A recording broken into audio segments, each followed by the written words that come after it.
Happy spring. It's the first day of spring. Bravo.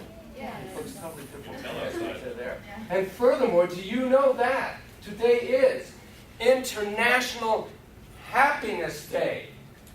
Do you know what it is? International Happiness Day. And as I was coming over here, do, do, do, do, do, do, be happy, don't worry. That song I was playing. And they were talking about neuroscience research. It says that you already know this, that happiness not only changes brain structures and all of that, decreases cortisol, increases all kinds of happy hormones, oxytocins and dopamines, and just norepinephrines and all that other stuff. It changes your DNA so that it changes your kids and your grandkids and your great-great-great-grandkids being happy. You know about epigenesis? We'll talk about epigenesis when kids are young. Basically, it has to do with environments changing genes. Good morning. We were talking about Happy Spring and also Happiness Day, International Happiness Day. And I'm deeply happy. It's important. Gratitude. Again, before your sweet head rests on your pillow, you should say at least 3 things that you're deeply grateful for. If nothing else, that the day is done and I get to sleep. Yes! Be happy. We'll talk about it in a minute. Let's get to an article. You got all those articles? You kind of see that there's other terrain of communication that happens when I leave. There's all these other thoughts, and furthermores, and then there's all these articles. And there's, you don't have to read them all, but at least look at them, and some of them are really worth diving into, and there's URLs to go to. Did you guys ever see, speaking of play, the URL with the stairs that are like pianos? Yeah, if you didn't look at it, it's about how play changes. Okay, so that is that, and that is that. Now, you've been reading the whole way you are. You probably will go to this, so let me do it for you. Perfect. We're going to see the conversation today. A bunch of things. Play is the child immersed in self-creation. Explain. No, it's not a pop quiz. No, you're going to get graded. What do you mean by that? What in the world do I mean by that? Because I would say it's a misnomer called play. It's the child immersed in self-creation.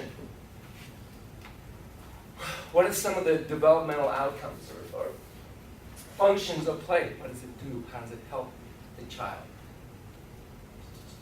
Again, what are you doing now? Well, actually, 2 things you're doing now. What are the least 2 things you're doing now? Right? Attending. One is you're attending. Again, you're already doing a great job of pretending to attend while you're not. Fantastic. And then, I know the Socratic method. It's a Socratic method because it drives you crazy. It makes you feel unsafe. What's the other thing you're doing? Learning. Yeah, you're thinking. You are cogitating, going, yeah, what are the functions? What are the... That cogitation, that problem solving, that immersion, bless you twice. If you had not played, you would not have been able to do what you're doing just now. Youth, it is the bridge between orbital frontal and prefrontal cortex. It is that bridge. What are some other things? Do you remember? If you don't remember. Yes? I think that... Yeah, you can write it on the board. Probably not, because that's not going to see it. I think it's like you are making neuronal pathways. Therefore, like, you're practicing, but you can use them later. Outside of the play. We'll have little pumpkins in 2 weeks. We're going to have little pumpkins up here. We have to coordinate, by the way, which one brings the 8:30 and which one brings the 10 o'clock shift. And again, you're going to be looking at the face a lot, and you're going to be seeing, you can just see that mind myelinating, making connections. They're absorbed in it. It's not just some, they're just like, you can see, I swear, I can see the myelination, just see these connections. And sometimes they'll go, oh, I get it. They'll actually figure something literally out, in a sense. So you bet there's myelination. Remember causative agency. Causative agency. Play, you are the causative agent of what is being created. We get to have that feeling of, yes, I can create. And you're speaking about what it is that's important to you to create. Enormously important. It is the child developing the ability to create the narrative of his or her life. The narrative of their life, that's what they're doing. They're creating the narrative, speaking the narrative of their life. because they're telling a story. Every little piece of play is a story. So they're also dealing with morality, because usually the stories involved, it's the little micro mini morality play. Involve bad guys and good guys and these moral dilemmas. And remember, even infants know the difference between bad and good. Figures are doing the bad stuff or the good stuff. It's way ingrained in us, fairness, not fair, all that. They're actually playing that out, little morality plays. So they're learning how to, because they'll tell more elaborate stories about their play than about their own lives. They're learning how to tell the story about their own lives. And remember, we are the storytelling species. People, storytelling people. And remember that illusion of self. Remember those little Pac-Men. That's the narratives, that's the stories, that's what you're attached to. That's what play does. It creates those little Pac-Men that define the necessary illusion of self. Okay.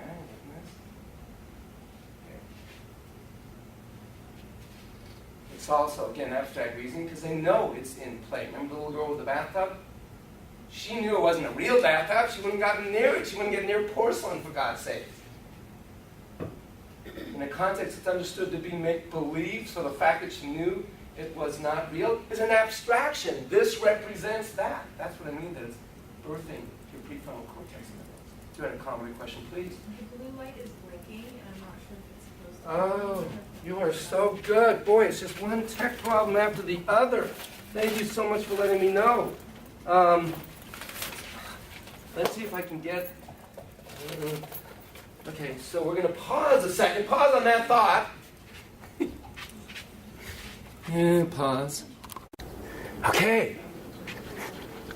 So like we were saying, because you missed it at home because you couldn't hear, you saw my wife moving. Happy spring, happy day. Being happy not only does great things hormonally, it changes your DNA. Called epigenesis. We'll talk about it young. We're talking about play, obviously. We're talking about play as a child immersed in self-creation. We talked about what we meant by that. So now you can just click it off. Come on. What is play? What are some of the benefits of play? How is a child immersed in self-creation? They're working on them, figuring out morality issues. Correct. Guys and the bad guys. Correct, because each one of their little... I mean, really, you're going to start watching this. You watch this, the most casual play, and you'll see there's a story. There's a little mini morality play going on. Usually has to do with good guys and bad guys or gals. So there's morality. It helps the birth of the prefrontal cortex. Thank you so very much. It certainly it helps the birth of the prefrontal cortex. Absolutely. Abstract reasoning, because the child knows it's not really, the little girl's not really in that bathtub. So pretend. Well, that's an abstraction. It's the development of empathy. They feel a lot for those little pumpkins that they're playing with, including anger and frustration, including being fearful, all kinds of things. They are neural mapping. There's myelination and neural mapping. Human competence. It is the scaffolding of human competence, piece by piece. Okay? And that is why life must be lived as, shall we say it together, play! Thank you, Plato. He's right. Life should be lived in self-creation. That is how it should be. But do it consciously. All right. That's that little piece. Little side note, speaking of myelinations. Do you know that infants make neural connections? 1.8 million neural connections in 1001. In 1 second. Talk about myelination. That's your did you knows for the day. Okay. So it's a preferred and primary means for the child to connect to the world and to create those little Pac-Men that creates the necessary illusion of self. Okay, done on that? We're okay. Hello. I wanted to talk a little bit, because one of the things that happens in play is aggression. You're going to see that in all play. Is that good news, bad news? We talked about the controversy of using guns or not. I want to say a couple things about aggression I left out.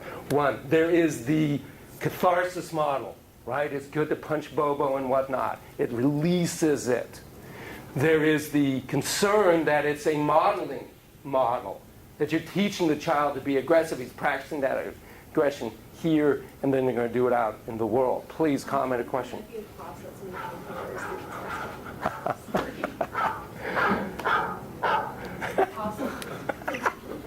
Okay, we're going to pause a second and find out if that's the case. So it's actually funny and fantastic. Yeah, next. Come on, bring it on. Come on, ready. The kid is ready. Chop. Paddling up through chop. That's what it is. Actually, it was very choppy that day. You're very good. You're like the administrative secretary of the class.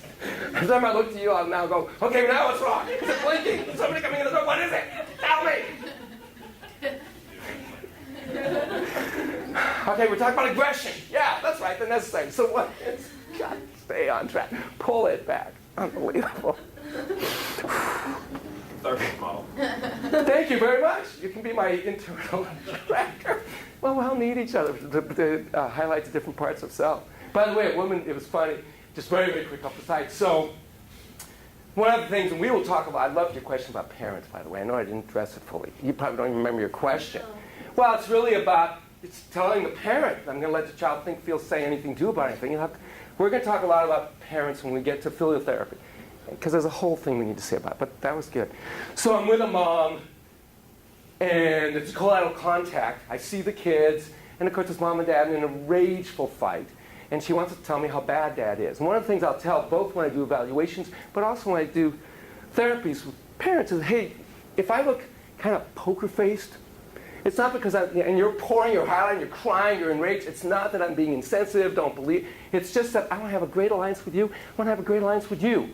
The other parent, by the way, whenever I'm talking about another person, and I'm talking to one person, I always look at the blank chair as if that other person's there. I'm not dissing you, Dad, I promise. What I'm trying to say is, so I let them know that.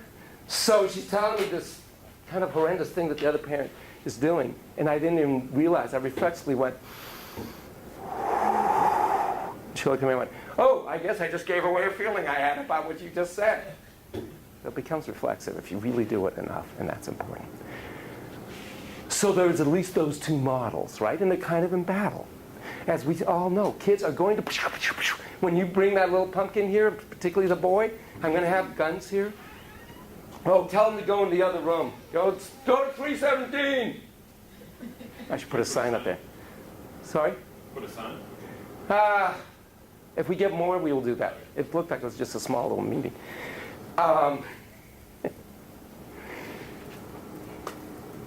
God.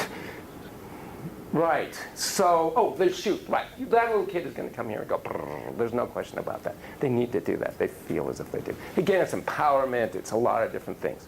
What I try to do is several things. As you know, I do have guns. I do have a bataka, and they love, oh God, do they love to use that bataka. And I don't know if you ever saw Monty Python's Holy Grail, is that the one? Where there's the bridge scene, and he's cutting the head, right. He's cutting every part of the limbs off, and then the guy says, come back here, it's just a flesh wound. Oh my God, they love that. So they'll cut me and go, oh, he cut my leg off. Oh, he cut me on the leg. And they're just like, yeah, yeah. And then they do for the coup de grace. You cut my head off. It's just a flesh wound. They're going to do it. Footnote on that, we talked about traits and qualities that might be useful to have as a play therapist. One is tolerance for the orbitofrontal lobe, what the psychodynamics like to call primary process. These little you're going to see in the filial therapy tape this cute little blonde-haired Goldilocks sweetheart of a child. And she takes these little dolls, and the mom is reflecting, doing a beautiful job. And suddenly she takes a little knife and says, and now we're cutting off this arm, and then we're going to cut off this arm. And the mom's like, I see you're cutting off the arm. And now it looks, because then you see her go to, in the supervision, like with Gurney. She says, that really disturbed me. They're going to do that. One of the little pumpkins I had up here was a child of one of the students. Cute little boy came up. We're doing the little thing here during my demonstration before. By the way, I'll play with the child a little bit before you guys do, just to give you, warm the child up, so to speak, and get you refocused on that. And the little child starts to take a little eyeball and eat that one. And then there's and the student's like, oh my God, my child's going to be borderline. It's part object. No! No, just good primary process. So you got to be able to tolerate that. Because one of the things you're going to see, again, let me also be clear, I'm talking about the puro-humanistic model.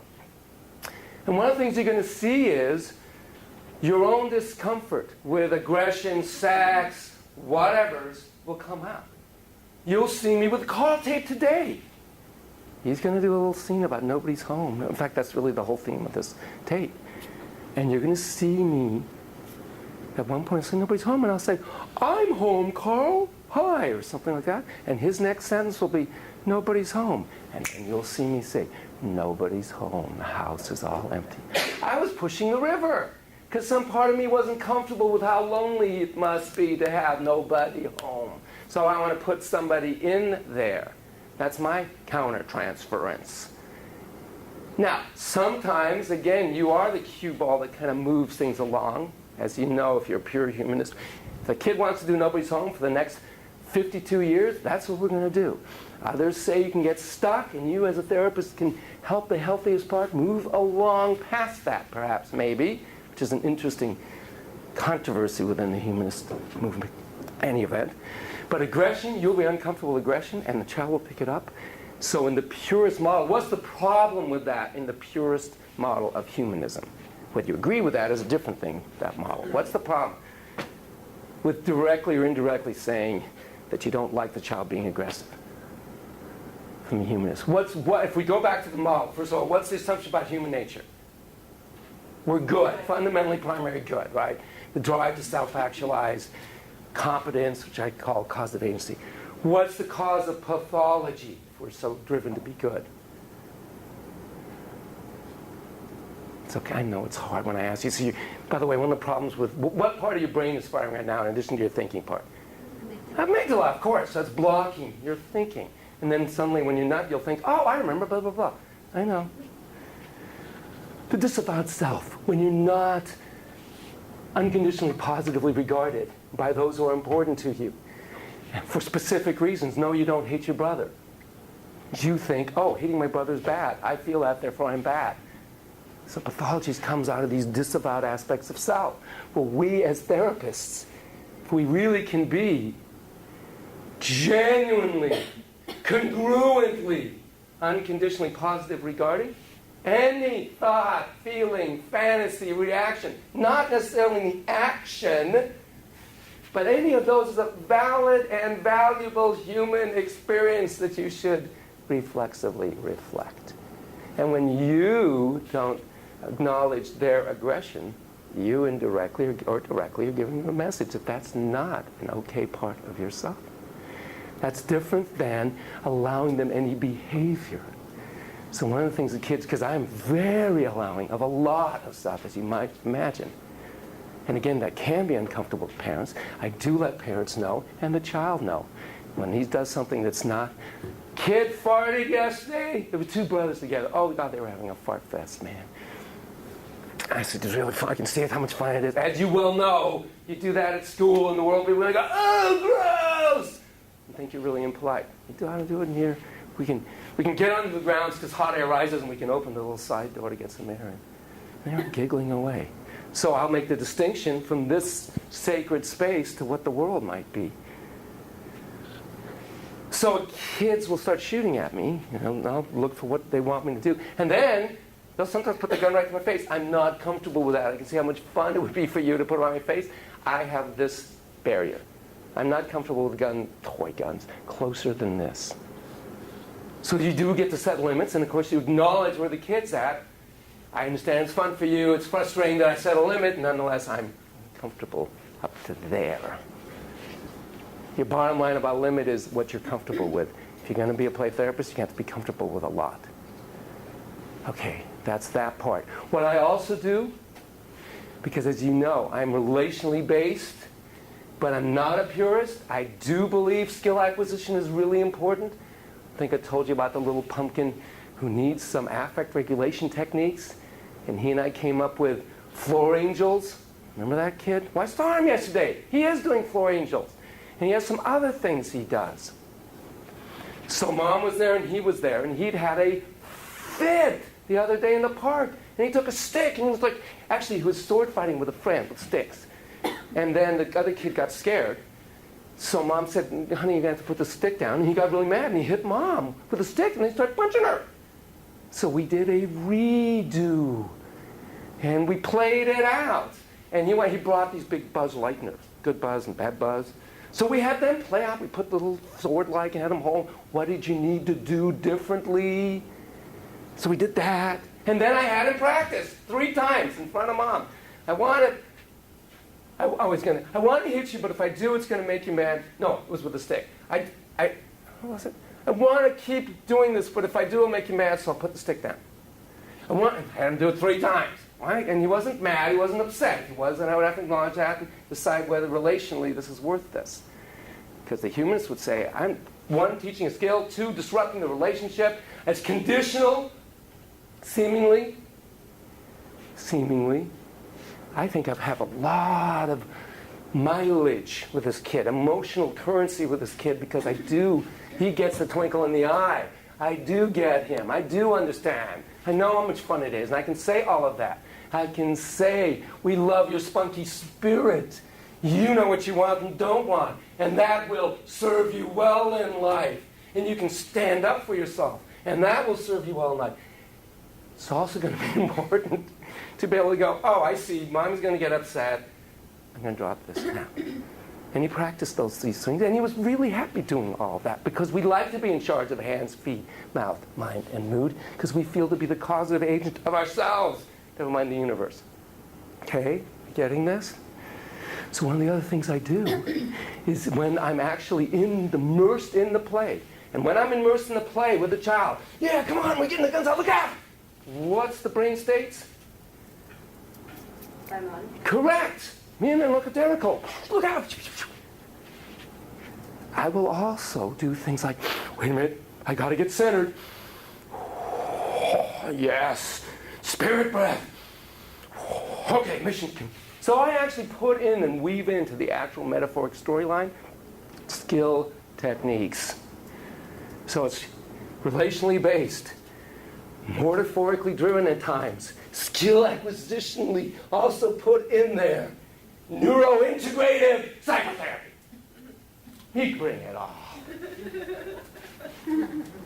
But I really do think that's what's going on. And I really do think you can use the relationship to then do all kinds of wonderful things, because it is congruent with self to feel empowered about hands, feet, mouth, mind, and movement. One other little thing about congruency, I gave you the example of Rogers telling the client he's boring. Well, not he is boring, that Rogers was feeling bored. He would never say, you are boring. He would say, I was feeling bored. Let me be clear, and the humanists make it very clear. Congruency is not a license to be mean, to hurt the other. You always have to be thinking about what is the impact I'm having on the other in saying this. How is it therapeutically helpful? Well, in that particular example they give, the client was bored. So, in a sense, there was in fact a bimonicness, a bimonicism that was going on between them. Roger's feeling and being congruent with his boredom is actually congruent where the client was at. And because he had, again, the currency of the relationship, he could say, I'm feeling bored right now. And you're not a boring person. So I'm wondering what's happening with you or between us. Because remember, Roger is all about the relationship. And stating that, and that is unbelievably radical in those days in particular, that you as a person count. Okay? Okay, we're good? Okay. What do you remember about the operationalization of humanistic individual play therapy? What are we doing? We are a mirror with... mirror with heart. Exactly. And you don't have to be puppets, I'm sorry, I don't mean that. We're our lessons and you're going to tell it this way. No, that's the wrong one, you got to mirror with heart. God. There's the humanistic play nonsense. You will do it this way and no other way. Remember, I'm just showing you one basic way to hold a guitar. It's a fundamental way to hold a guitar. What music you play out there in the world is totally up to you. You like some of these notes, you'll play that. You'll add a bunch of other things. I always say, take what's useful, it doesn't fit for you, and grab everything from everywhere that fits. It helps. Yes, so one of the things we reflect is motor behavior. I see you're moving your head up and down. I see your arm is going, looks like you're scratching. Now you look like you're self-conscious, perhaps. Maybe I see your face is flushing. When I said self-conscious, what am I reflecting there? This motor. What's the next one? Ideation. And what's the next one? Right. And self-conscious is probably a feeling. And your head and your face getting flushed is probably a feeling. There's some ideation attached to it, maybe, like, now, what's he doing? Why is he looking at me like that? Now everybody's going to look at me. There could be a whole bunch of things. But right, motor, ideation, it's hard a little to explain, but it's a lot. A lot of what I do is reflect ideation. Feeling. Again, sometimes you will do interpretation, right? From whence the above cometh. What's the danger, so to speak, in doing that? Interpretation. Looks like you're not sure. Maybe when you were in 3rd grade, there was a time that your teacher said something to you. You thought you knew the answer to something. You raised your hand, and the teacher went, "That's not it," and turned to somebody else, and all the kids snickered. And so maybe that's why it's so hard for you to answer a question now, because you had this trauma way back in your past. What's the potential problem with what I just said to any one of you? It could be wrong. Yeah, it could be totally wrong. It could be a total projection of my... Did I ever have that happen? One time, actually. It wasn't 3rd grade. 10th grade. Something. I said something and everyone went, "Oh." I still remember it. Ugh. So that's one problem. Interpretation does that. Remember, what's the developmental stage of at least 2 to 6 to even 7, 8-year-olds? Cognitive. Developmental stage. Piaget. Piaget? That's good. Piaget. Exactly. Not real hot at PFC translation. Abstract reasoning. Well, I'm saying play develops it, but you're still in the metaphoric mind until you get going later on to be able... It's a very sophisticated PFC kind of thing that most adults have a hard time with, particularly if, in fact, you're on the mark. Because then they get amygdalated. That's the other thing. If our task is to create psychological safety, that's why we're doing all this, reflecting that you feel psychologically safe, because then you bloom, and I make an interpretation that's wrong, what part of your brain is going to be activated? The amygdala. You're going to be anxious. You're not going to feel psychologically safe. And I don't mean you have to feel psychologically safe every moment of therapy. You'll see little Carl not feeling psychologically safe at one point. Okay? I mean, I'm not dissing the psychodynamic folk, but I do think if you're going to make interpretations, whether that kid's really going to get it, you have to think about that. Okay? Let me give you a couple other things that I do a lot of. One, of course, is traitologizing. I'm going to constantly be looking for traits that the child's behavior is currently evincing that are useful at age 30, and I'm going to underscore it. And I'm going to look at it both in what the child directly is doing and what the little creatures and figures that the child is utilizing in the play is doing. Because remember, every little figure, every little thing theoretically that the child picks up is a representation of themselves, some aspect of self. This is my inner little girl with her little ponytail and her little pink and purple outfit, perfect for spring. You dress so perfectly for spring. So I get to hold a 3D representation of an internal object. To use Kernberg's concepts, if you ever read that stuff, it's like quantum mechanics of the soul, trying to keep track of it all. Okay. So I'm going to look for traits. Looks like, wow, you are a brave little pumpkin, and there you go off exploring the world. You're extremely adventurous.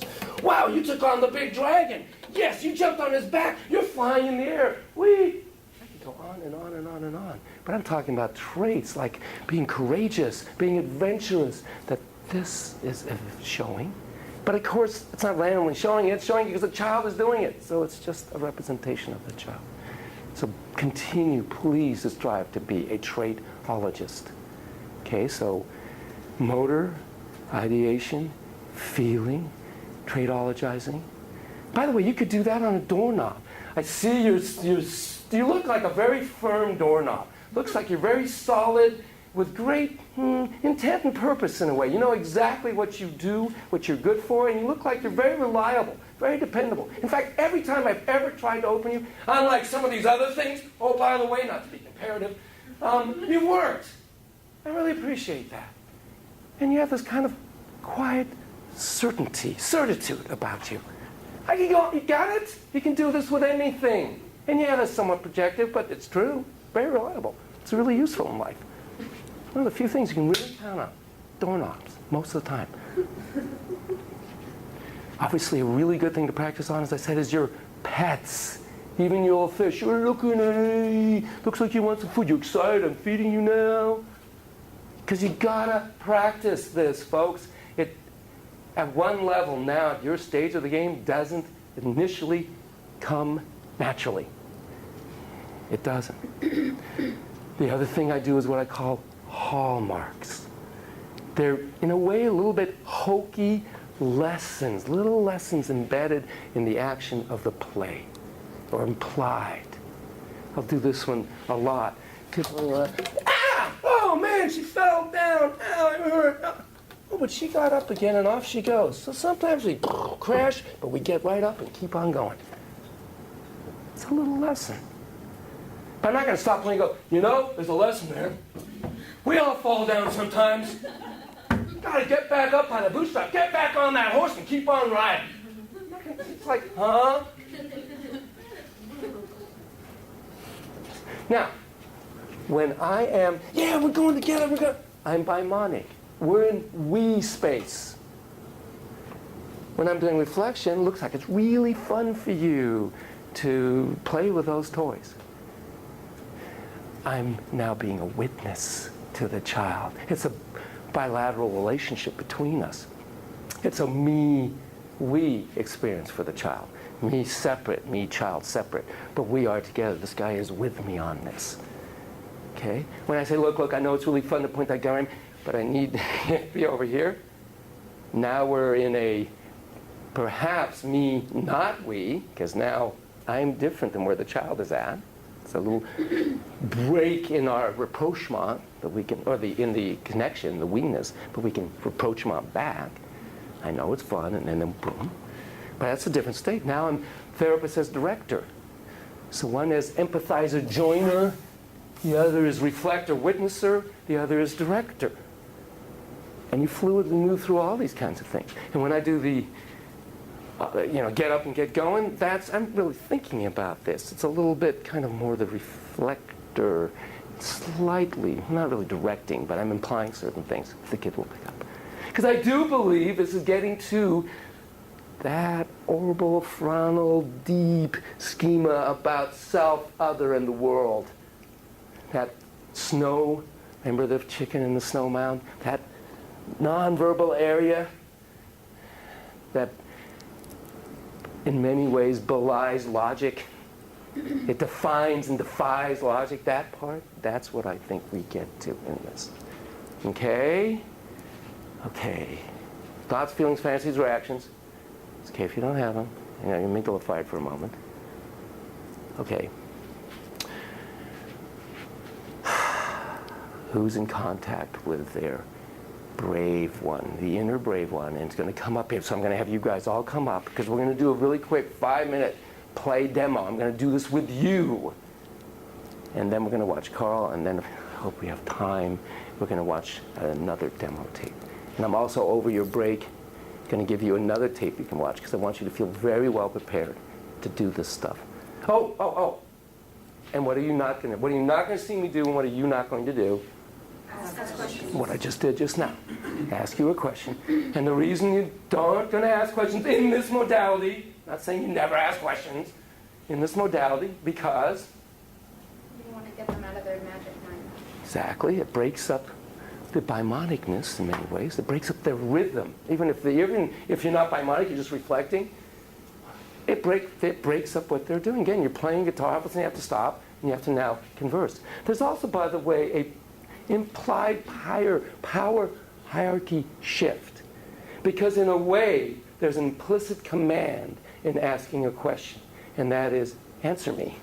Stop what you're doing, think about what I'm asking of you and now answer me. So I'm really being a boss. It's now a me, we. And I'm not saying that's bad, but it's a different position that the traditionalists really don't want to be in very often. Okay? So it's also that. And typically, and a lot of times when you ask a question, it puts the kid in the amygdalated space. And he's not feeling so. He has to answer something. I don't know. Because that's the other thing. A lot of questions asked, they don't know.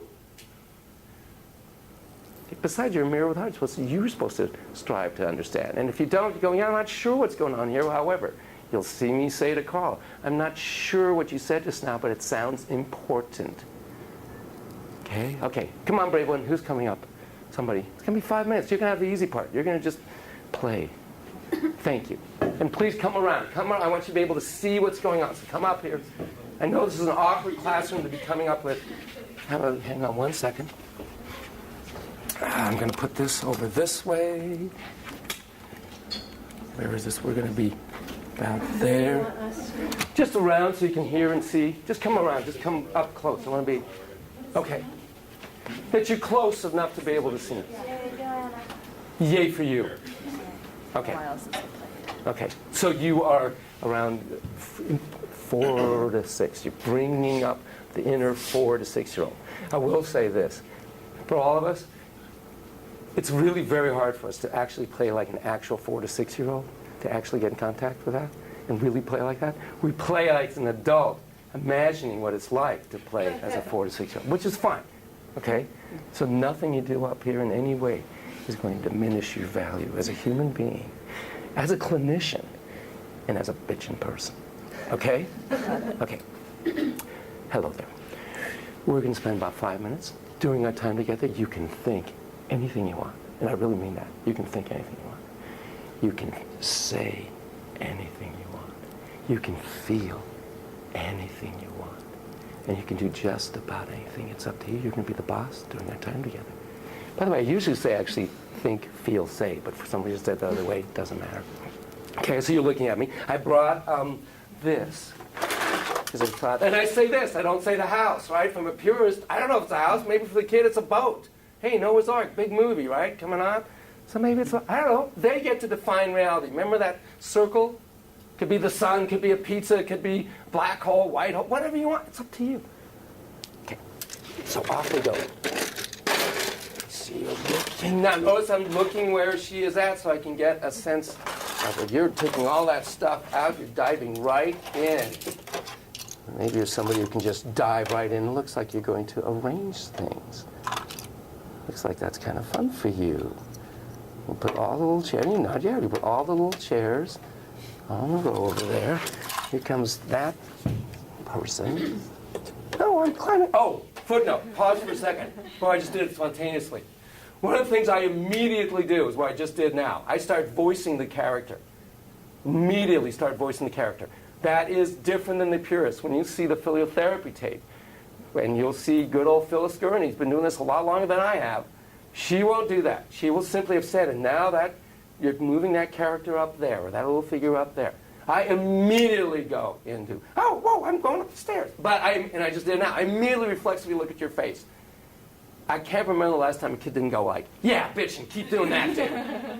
In fact, if I stop and just move into like reflection, now it looks like they're moving over here. The kid will say, well, no, talk for her. Oh, I'm going to move over there. They'd much prefer that for the most part. That is another, by the way, position, so to speak, is the Greek chorus. And so the person is moving along, let's say they're in the forest, in the dark forest, and you're kind of narrating the story that's happening. That is another position. It's kind of in between being in it and being just distantly reflecting of the child. Okay? You getting this? This is why, by the way, this is marvelously fun at one level and utterly exhausting at another. By the way, is this showing on the screen? Okay, thank you. Sorry for the interruption. You're a great pauser. Off we go back in. So there I am. I'm looking up there. And here comes plates. Looks like plates. Up to you. And here, you can define it. You can have it be whatever you want. They're plates. Once the child does define it, then you don't have to ask or say every time. Another footnote. I sometimes will ask a question if I need direction.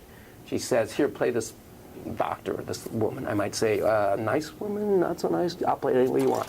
And I kind of do it off the side to make it clear. I know this is like off the record. This is different than this. Here we are.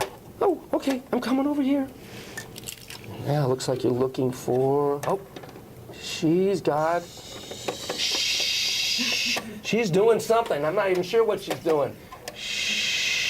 Oh, she's pouring coffee maybe or something like that. She made dinner. She made dinner. It can be frustrating when I don't get it right. It's like, dude, obviously she's making dinner.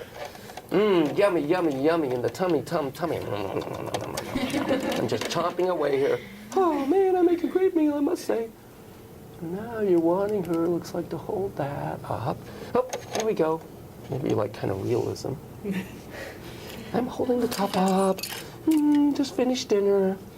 Oh, here comes what looks like the little kid. Do you see how actually we did that simultaneously? That's about as bimonic as you're going to get. That was amazing. I wouldn't have said that to the kid.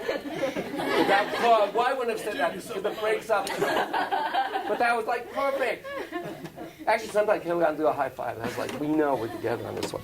Where we? Okay, off we go down the stairs. Over to the baby. The mom looks like she's very, let's call responsive to that little baby.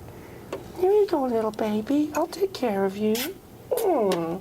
Mommy's loving that little baby. Little baby's like, that's better now. I feel sleeping. Sleeping. Lullaby and good night. Now mommy's going to go over there. And little baby's sleeping in the crib. By the way, the head's like down there and the feet are like up there. Really comfortable. Baby's sleeping. Oh, looks like somebody else is coming into the house. It's Daddy. There's Daddy. Daddy's home. Footnote. God, there's so many footnotes. Kids will spontaneously, and I will spontaneously hum when they play. And that's a great space. That's like cat purring. And they will, they're just like, off we go. Totally an orbital throne, Magic Mind. Magic Mind hums, man, it sings the song of life, and the songs in the key of life. Thank you, Stevie Wonder. There goes Dad, he's in the bed. And Mom. Car. That's a car, silly me. That's so frustrating when I don't get it right. Thank you for correcting me. I'm glad you want me to know how it is. So that's a relational comment. I always will say that. I love that they want me to get it right. And I'll thank them for correcting me. They're used to parents or somebody saying, don't correct me. There's a lot of implicit messages. I know I keep breaking up your play, and I apologize. There's a lot of implicit messages that you really are the boss in here, that the focus is really about your thoughts, feelings, fantasies, reactions to your world. That's what matters here. That's what I'm here for. Off they go in the car.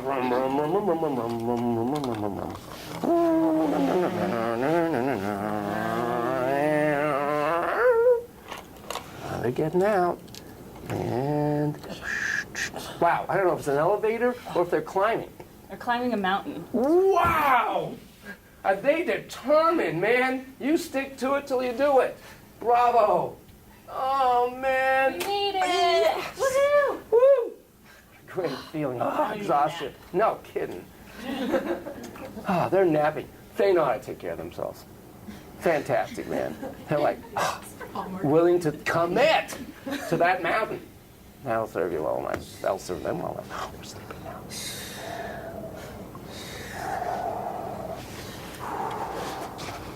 And then, as they're sleeping, all of a sudden, hoppity, hoppity, hoppity, hoppity. Oh, man, it's a killer kangaroo. Oh, no. Or whatever animal you want to do. It's up to you in here.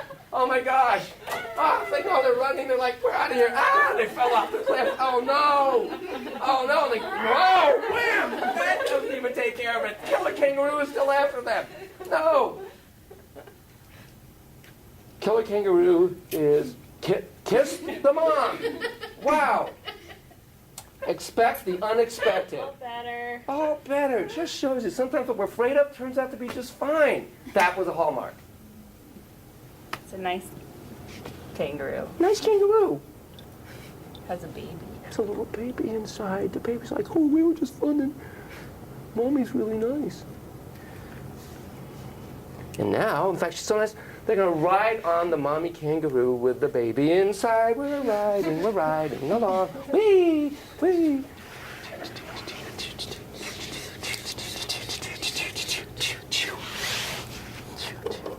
you see how our rhythm was the same and then we ended at exactly the same spot? Now, Here's my baby. there's my baby. They're Here's sharing. my baby. Yes, mothers understand each other. They're sharing. And now, and the dad's, I was wondering about the dad. The dad's hanging out over there. Hey, wait for me, maybe. Oh no, he's like, oh yeah, he's in the car. He's gonna drive, looks like he's gonna drive home. Here we go.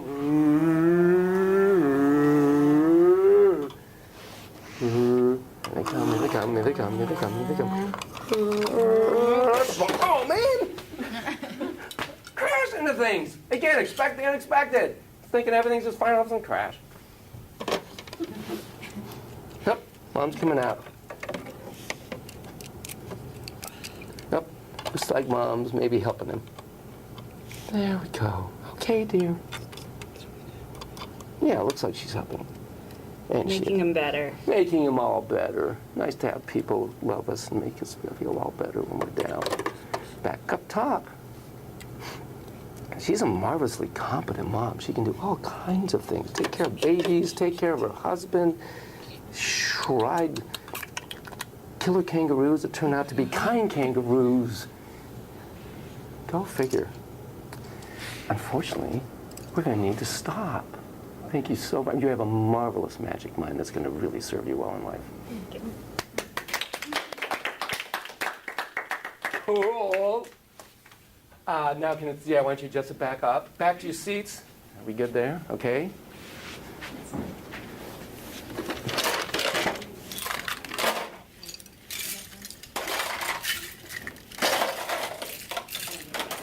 So thoughts, feelings, fancies, reactions as you watch that demonstration. Took this class last year. Oh. How was that? What? It was fun. Okay. Play. You're wonderful at it. It's been a while since I played. Yeah, but you moved right into it. Did you see how, and it felt to me, I mean, obviously, look, it's incredibly awkward in front of everybody. It's kind of a have to. There's all kinds of stuff that it stigmatizes it. I know it's not a real word. But it felt to me, if I'm being congruent with my experience, there were moments we're really in sync. We're really bimonic. We're really in the play. Everything else faded away. We were just like, I think in some moments when we did whatever it was, we did exactly, boom. It felt very We made the baby cry at the same time. Right, baby cried at the same time. I think a lot of that, they were just, yeah, backs. I think some of when we really got into actual play, and I wasn't, see, the problem for me is, of course, I'm hyper thinking about what's useful to teach you guys, because my real agenda, in all due respects, not to play with you, in all due respects, the real agenda is teach you folks this. So my inner teacher is kind of thinking, okay, oh, tell them that, oh, tell them that, oh, tell them that. So it's harder to get really immersed in the play. It did make it a little harder, like when I Oh, tried of stopping course. to figure out what I was going back to. I know, and that's the point about questions. Because I wasn't asking you, by the way, do you notice I didn't ask her one question? There was no need to ask her any question. I could say if I didn't know something, I'm wondering if blah, blah, blah, blah, blah, and just throw it out there. If the child wants to answer, they will. You have a comment. So wait, somebody at the door or something? Is a blue light flashing? Blue light? So you've trained me. It's conditioned response. Pavlov is correct. That's also true. I'm just wondering if the child starts to like reenact any kind of abusive behavior, whether it's like the mom hitting a baby or like the parents arguing and fighting, do you just like, is it just a mental note at that point and Yes. you address it later? You don't really say anything in the moment? Oh God, I wouldn't say anything in the moment. And by the way, kids will play all kinds of violent things who have not been experienced directly and or witnessed violence. That's the bind. It's extremely hard to know what are the true and certain indications of abuse or have witnessed or directed towards the child. Very, very hard, particularly if you have bruises. But you bet I know that. I'm interested in that. Or would you bring it up as like, this mommy is hitting daddy? But you No. would never bring that up. I wouldn't say. I would bring it up in a totally separate thing. It would be a different portion of. It's just like with the little pumpkin yesterday. My little flower angel, we'll call him. The didactic. The skill acquisition portion is really different than the immersive, reflective, child-directed, child-centered portion. And I think kids very easily understand that and adapt to that. In fact, a lot of times they know we have to do the parent thing, and then they'll literally shove the parent out the door because now they want to do the magic mind thing and be with Amen. And some kids will say, it's magic mind time. So it's a really different thing. So if I was then going to do like an interview, you know, it's been said that this happened. One of the things I do is I meet with parents first for 5 minutes, and the kid knows that I cannot tell the parent anything that they say or do or think or feel, but I can tell the child what the parents. So I'll say, you know, mommy brought up blah, blah, blah, blah, blah.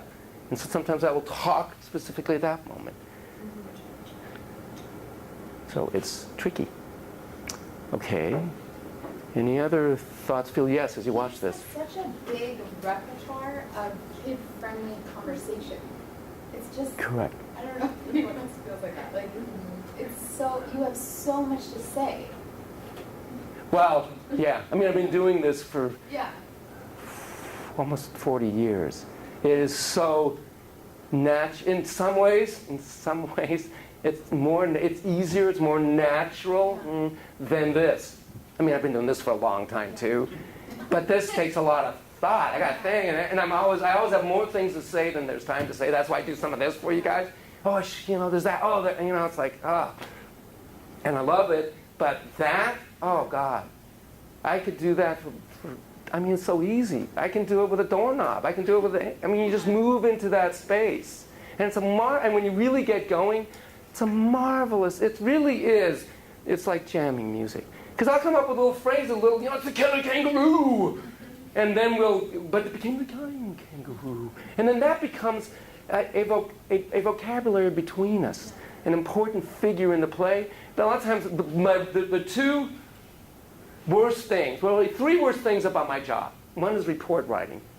Oh, boy, my inner slacker just like, unbelievable how I can avoid reporting. 2 is the money thing. I hate the money thing. I so wish I was independently wealthy, so I would still have my told you pay the right check to some good cause, and it's done. I don't even think about the money thing. It's really hard to get around the rent-a-friend phenom, and I understand reciprocity. And the other, oh shit, I forgot what the other one is. Wait, the what? Wait. What's the other? Oh, no. It will come back. Oh, I know. Thank you. It came back. Hello, train of thought.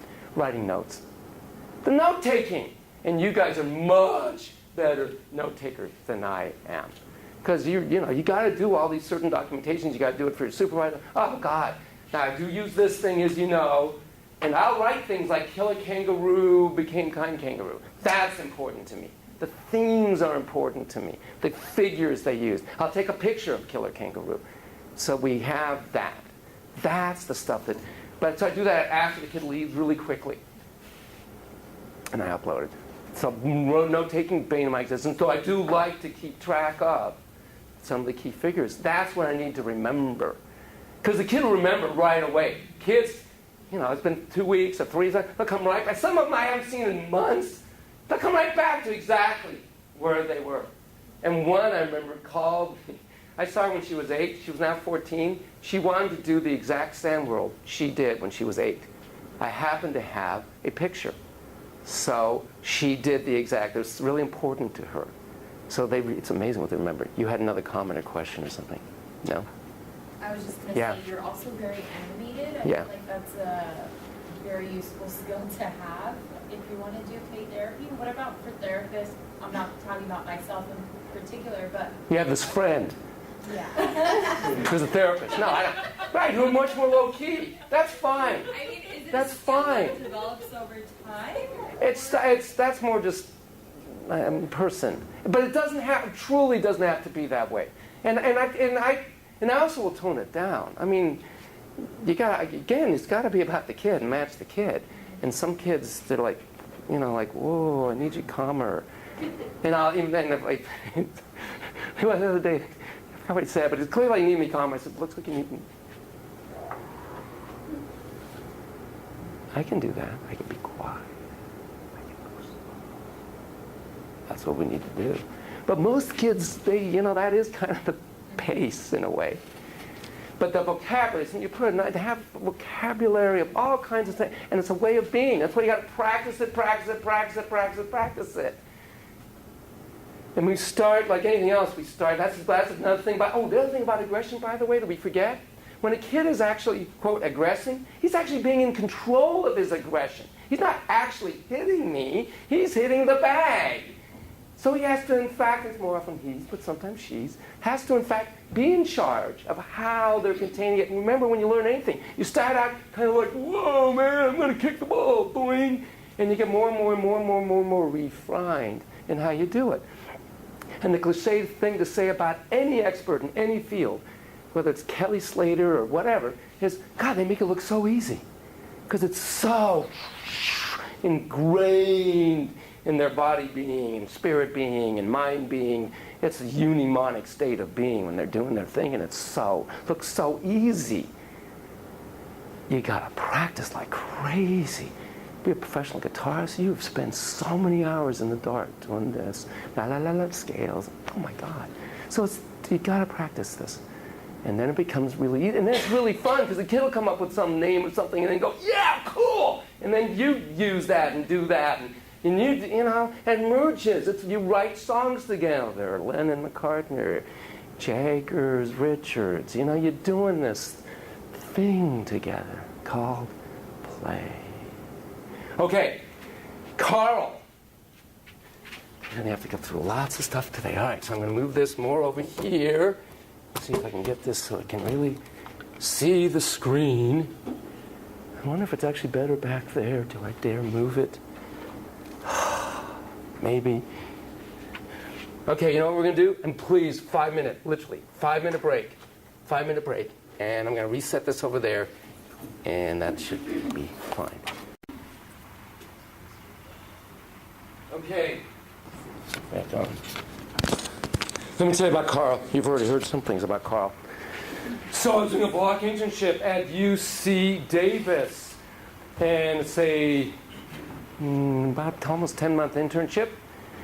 And way in the beginning, about 3 weeks into it, this mom comes in with this little pumpkin who, as you will see, has clearly significant developmental delays and deviations. Obviously now you'd call them on the autism spectrum.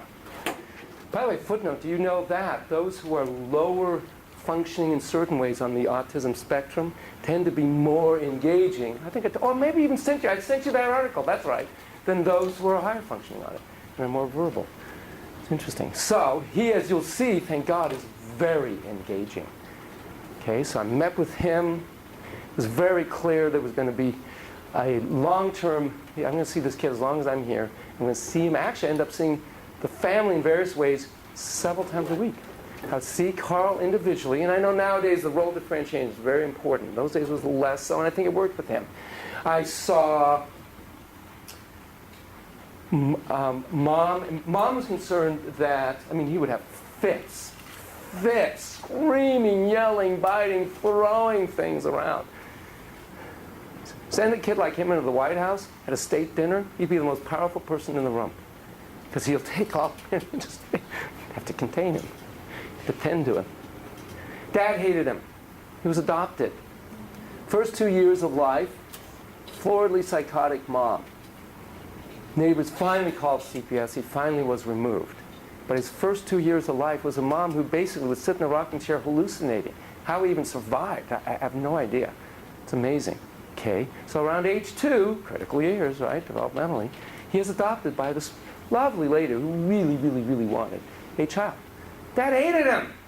Dad hated him even more when little Gianna was born.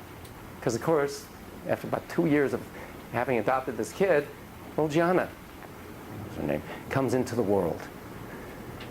So the father loves little Gianna, hates Carl. So at one point, he even tried filial therapy. Tried to bridge Dad and little Carl, teach him these skills. Filial therapy is obviously teaching parents these skills so he could bond with his boy. No way, Faye. Try to teach rhythm to somebody who doesn't have rhythm, it's impossible, basically. And he had no real motivation other than to sort of please his wife, because she was insistent. He was a very demanding man. He would be mad if, he would ask her to get in something. If she didn't get it right, I mean, she'd be mad at her. Anyway, there's a lot of issues going on.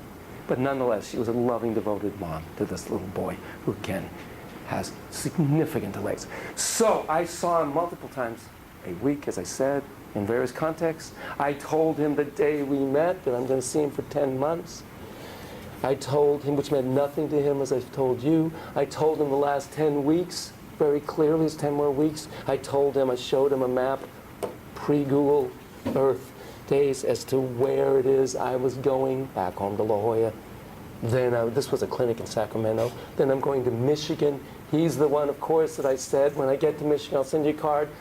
Christmas, I'll send you a card. Your birthday, I'll send you a card. When you see again how delayed and deviated he is in certain ways, including the area of object permanence, you'll see why it's so important to let him know I carry him in my heart, even though I'm not there physically present. So did all of that. I saw him at school once. He would run out of the office and go running down the halls of this clinic, patient clinic, and open the door of somebody else's session and go, "Cock-a-poo-poo," and then go running around. So obviously I'm chasing him, trying to contain him. He became kind of the mascot of the clinic. In those days, they had these things called typewriters. And when the secretaries would make a mistake, I swear to God, you hear him go, "Cock-a-poo-poo." I mean, you'll see, he has this air about him. It's fabulous. He's the one who said he wanted to see my schlong, right? And for a second I thought, oh, that's right. That's not okay. And he's the one who then later said he had to go to the bathroom. I go with him, he says, "Now you, remember that when you see this little kid. You're going to think he should lift up his pant legs and you'll see little goat feet. He's like a little gnome." Now, let me pre-apologize. It's a horrible tape, audio-wise and quality-wise. It's abysmal. I have a digital copy that right now is with a guy that I was hoping he would do it by today, it's all right, is going to clean it up if you can. I've had others try. It's very hard. The reason I show it is it so perfectly epitomizes so many of the factors I tried to describe about humanistic play therapy. Again, I'm doing a block internship. I am steeped in Stalin. I am much more puro then than I am now, as you'll see. I don't do a lot of tradeologizing. That I've kind of developed on my own. I'm not the only guy who does it, but really, I wasn't trained in doing that. So I'm very purely reflecting. Reflect. I don't know if, and this was a 50-minute hour, I don't know if I asked even one question. You'll see I don't need to ask a question. So even the question I asked, I think at one point, I didn't need to ask. Think about this developmentally. It's amazing how within this 50 minutes, he goes through basically all the developmental phases of childhood, and in progression. It's really interesting how he does that. So let me set the stage, because what you're first going to hear is this. It's like, oh my God, are you doing therapy in a warehouse? Huh? It's not. It's some kind of sound problem. It'll go away, I promise. And you'll go, oh. It's going to be hard to understand, but then you're going to get used to it, and you go, oh, okay. And then the noise will come again at some point. I will clarify. Let me tell you what happens first to set so you get some sense. He's going to come in the room, and he's going to look for the volleyball that we played with last time. And he's going to be upset. Where's the volleyball? He wants the ball. He wants me to get the ball. And the ball is in the day. We had a day treatment program. So I think day treatment had it. So you'll hear me say something about day treatment, something. That's what I'm saying to this little pumpkin. And you can see he wants me to go get the ball. Where's the ball? Well, loss is a big deal to him. From the minute he enters that office to the minute he leaves, you'll see that on one hand, it's about controlling what is or isn't in his life. How can I be the causative agent? Again, I did not use those terms then. As into my life in terms of what's in it and what's not in it, including a home that has people in it or not. Okay? Okay, let's see if this is going to actually work. Please, universe, Please, gods of technology, make this work. Now, where is, in fact, the play button? I'm not even sure. I see I don't know which one's the play button, so I'll do this. This will make it play. I will pull you out and put you back in, and that will make you play. Okay, go.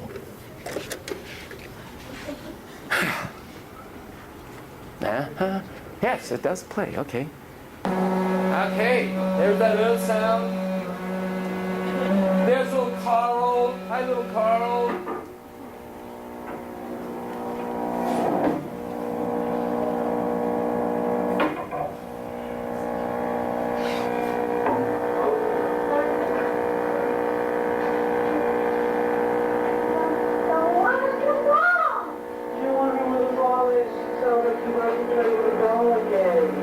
So right there was ideation. You're wondering where the ball is. It sounds like you'd like to play with the ball again, and that's feelings. I'm not going to stop this every time, but I just want you to get... Well, no, don't do this. Don't do this. Where's play? Does anybody know where play is? That's not it. Stop. Play. Play! You know, this is funny. See, I'm used to the remote control, but of course the remote control doesn't work.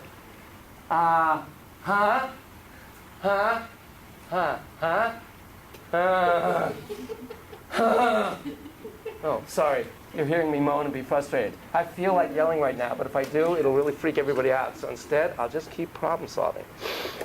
And breathe. Thank you. Everybody knows how to work this in terms of play.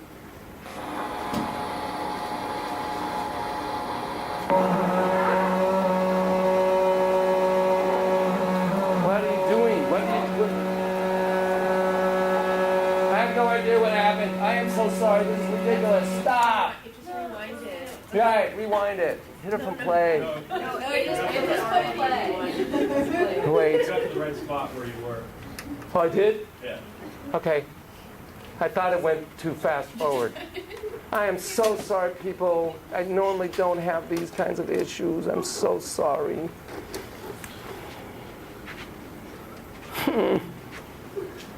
Okay. Okay, good. He's looking for it.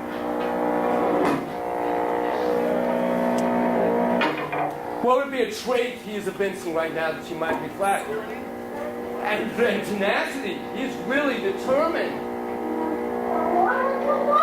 You want the ball. The ball is so that you want to play with the ball again.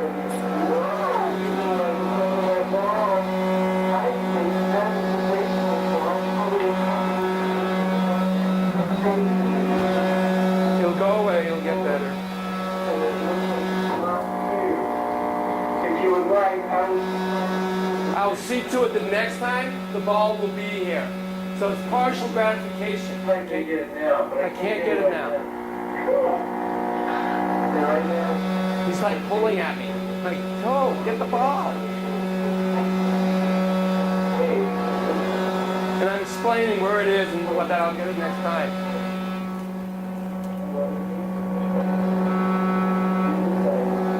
You decide what you want to play with. You want to play with Raggedy Ann.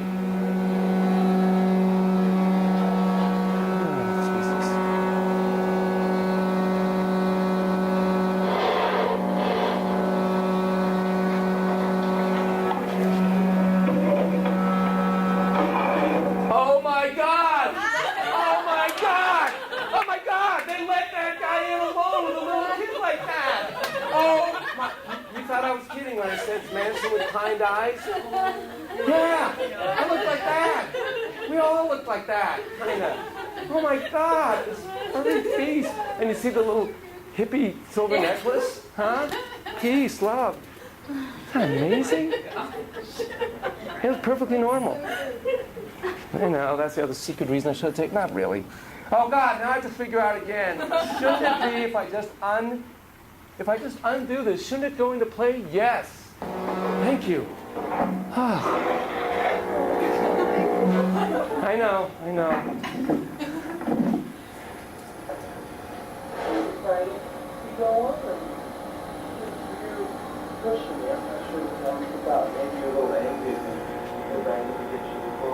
Okay, did you hear that? You're pushing me. I'm not sure what it's about. Maybe you're angry at me because I didn't get you the ball. I don't ask him why you're doing that. You have no idea. You want that ball.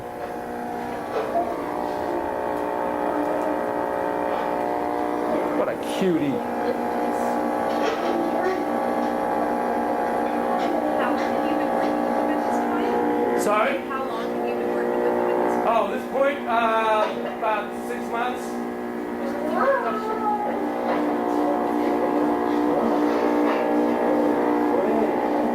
You're climbing way up there. So now I'm saying you're very adventurous. You're thrilling sensibly, hopefully.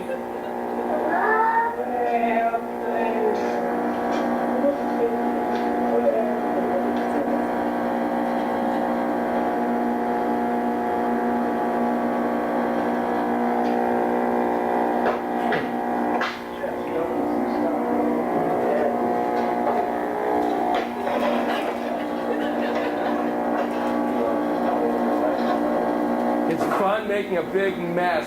So much of the time I have to be so clean and neat. But I want you to throw them straight behind. There's a certain way I don't want it. I'll help you get down, but it looks like you haven't planned doing that all on your own. That's a motivation. You want to just hug? He comes and he hugs me.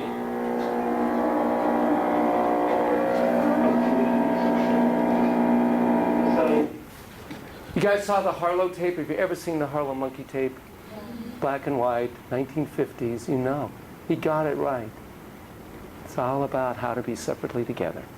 And those little pumpkin monkeys, basically it's the feeding monkey with the wires, and then it's the cloth comfort monkey, and of course those little pumpkins wanted the cloth monkey.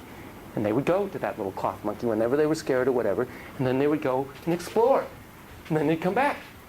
And then they'd go and explore. And then eventually they just don't even have to actually physically, you just have to look at her. You see that in all human relationships at all times. It's again the we-me continuum. And what we'll see with him is the we-me continuum. And he goes exploring way up there and literally comes back like a little Harlow monkey and hugs me, spontaneously just hugs me. And imagine how damaging it would be to him if I said, I see you really want to hug me. I see it's important for you. I'm glad you want to feel close. However, it's not appropriate. Oh, fuck, man. Iatrogenic. Do you know how to spell that? That's what that would be if I did that. By the way, another little thing on that, if you're going to say anything like that, you can always say, a part of me would love to hug you and feel close. However, there's this other part of me, the part that has to do things right, based on laws, you can talk to your different parts, talk that out. I hugged him. I would hug him deeply. And it wasn't for me. I'm hugging him for him. Otherwise, we feel great shame and loss. He feels enough. And then he goes back out to explore the world. Climb mountains. That's like your little theme.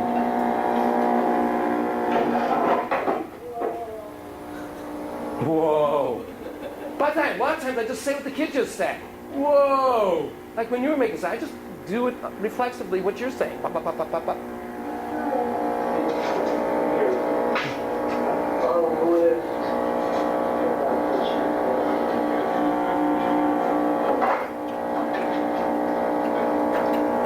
Saying things together is like harmonizing. One of the beauties of harmony is it's separately together.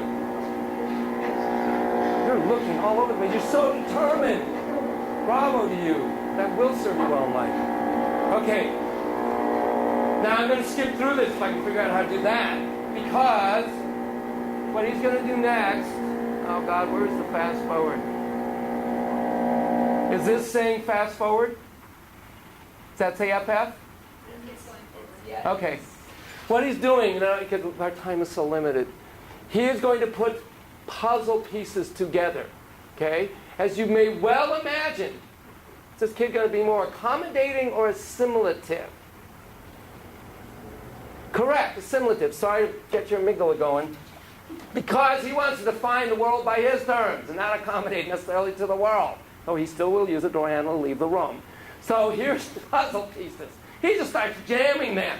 He's not going to accommodate to what the form and shape is. He's like, nah, nah, nah. So I reflect that. But I want to get to this part where he... goes. So he does that, and I reflect. I'll be with him. And now, Nobody in here either. Nobody home. oh no, no, no! I'm so sorry. Is that rewinding? Aha! It's not rewinding. Doesn't do that either, okay? I am going to rewind for a moment.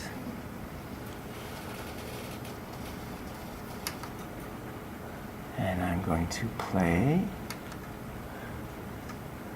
I have no idea how to hit play.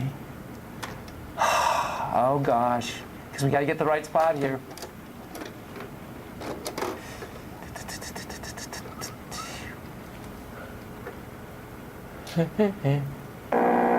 Okay, good.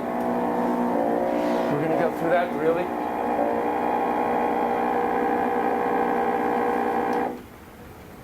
Fast forward carefully, carefully, carefully, carefully, and go. And you're still doing that, and I'll end up wasting more time doing that than that. Come on,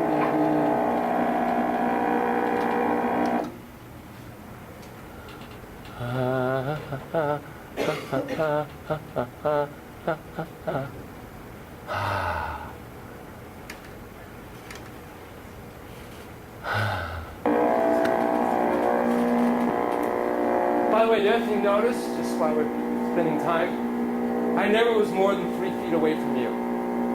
When you went, I went. I'm never more than 3 feet away from him. Now, that's not a hard and fast rule every time, all the time, but in general, I'm with you. Feel the presence. Now, again, when he goes climbing up, he wants to be separate and all that. Wonderful. Have at it.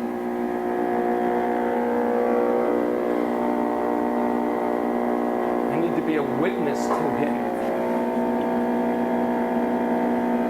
Come on, little Carl, sweet lad. I know you're having a great time doing that, but I need you to go do that other thing that you do, because that's really important.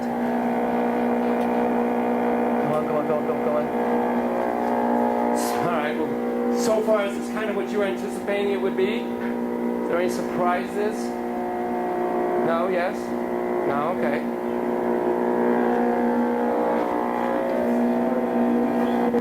I'm sorry you can't hear what I'm saying there. Okay, so you're leaving? Perfect. Thank you, Carl.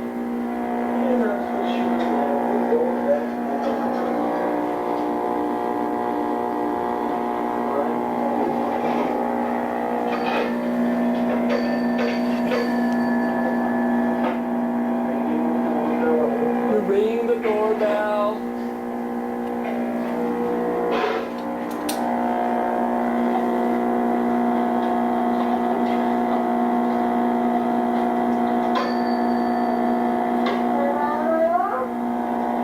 Is anybody home?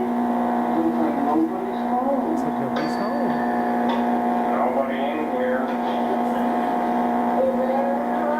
No, nobody in here either. Nobody home.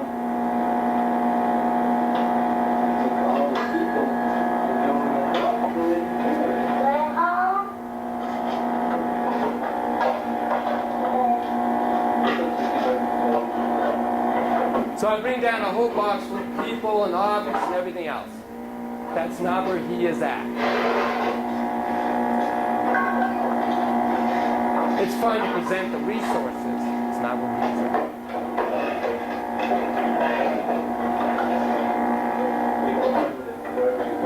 You can play with it wherever you like. There's a lot of constant implied messages that you're in charge in here. It's up to you in here.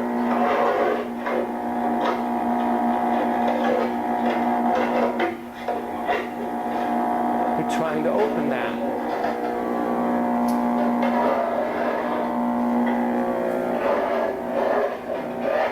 One of the challenges for a therapist, especially like me, is to be patient when a kid's trying to open something, not just do it for them, he figures that out. I'll see kids say, it looks like you're really determined to open that. Bravo for your wonderful, spunky spirit that's trying to do it on their own.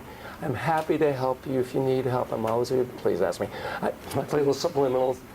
And they usually eventually, well, that's fine. And I always say, wonderful how you like to do it on your own, and wonderful that you know when to ask for help also. That'll say, well, my Duran wanting to open the door when he's 3. Oh, my God. But I would let him do it. And racing around.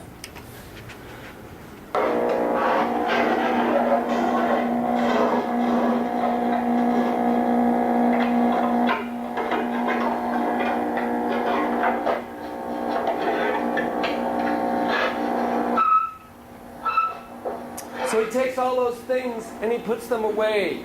Play is meaningful. It's not random. He knows the play in the Shakespearean sense that he wants to create.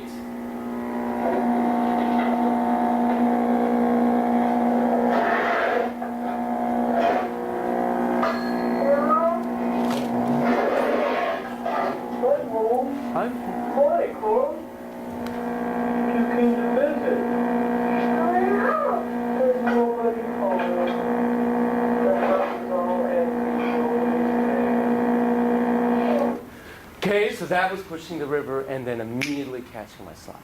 Because I am very conscious of what I'm saying. As much as it looks like it's just da-da-da-da-da, just like the same part of me that's up here thinking, okay, what's useful to tell them? What's useful to tell them? You gotta be able to do both. There's nobody home. Hi, Carl. I wanted to be home for him because I was hurting for him. It's sad. It's going to get sadder, by the way, as to how desperate he wants somebody to be home, and I works with that. So I'm feeling for him. So hey, hi, Carl. I'm real anime, right? I'm home. There's nobody home. And I right away says, there's nobody home. The house is all empty. And I'll use his words, and I string them together. And now I got it, kiddo. I'm with you here. And look at how closely, man, if you take one of these little houses and look inside, it's a little micro world. It seems real. There's nobody home. Nobody home. Doesn't look like anybody home. See that little hand on the... That's saying somebody's home out here, buddy. Anybody in there, out here.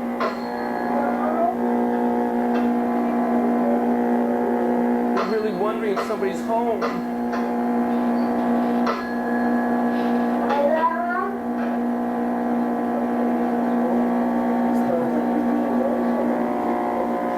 Sounds like you'd really like somebody to be home.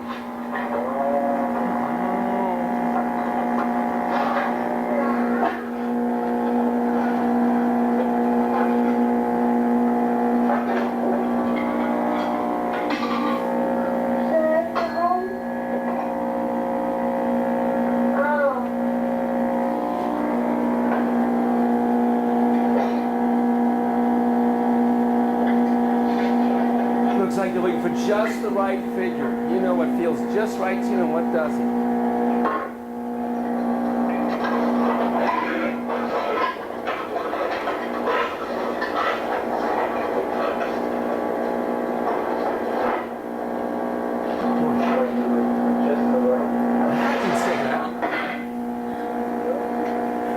And being unique bionic with that guy over there. Nope. You're still important to have it. Nobody home.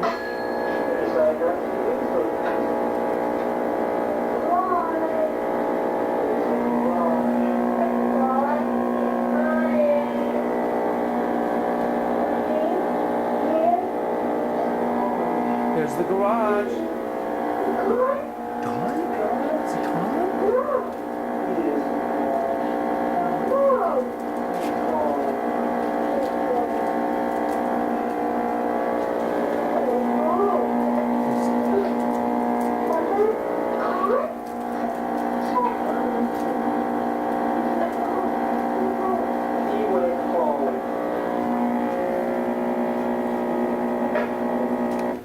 Okay, so in the development of object relationships, first, there's nobody home. There's nobody home. There's nobody home. It's almost, in the we-me continuum, it's almost pre-we. there's nobody. There's nothing. It's amazing, actually. And imagine, by the way, remember his history, first 2 years. There was nobody home, ladies and gentlemen. Nobody was home for this little pumpkin. So, okay. See, again, talk about acting out some early history thing. But imagine if I tried to say to him, I think when you were really your mom wasn't home, this kind of contact, he's saying it.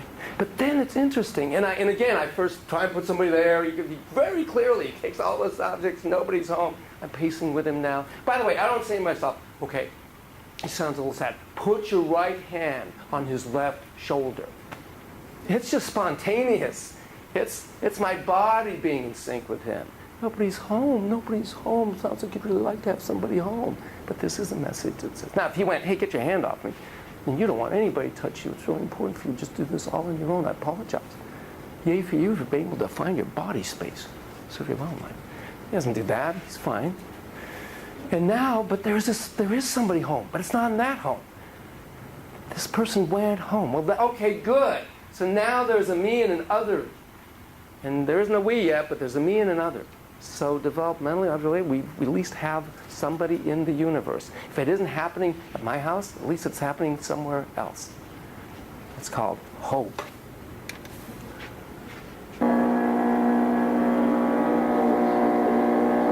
Doesn't look like anybody's home.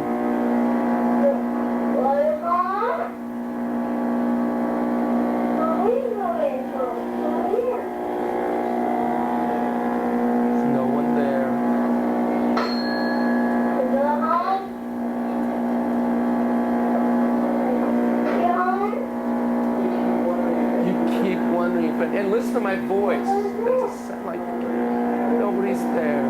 Everybody's gone. Nobody's home.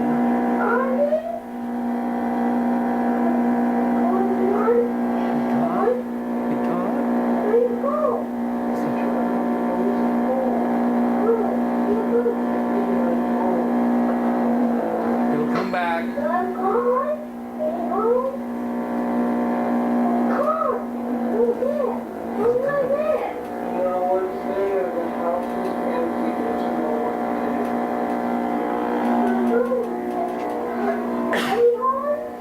He's like incredulous. It's like, I can't believe it. Nobody's home. Nobody's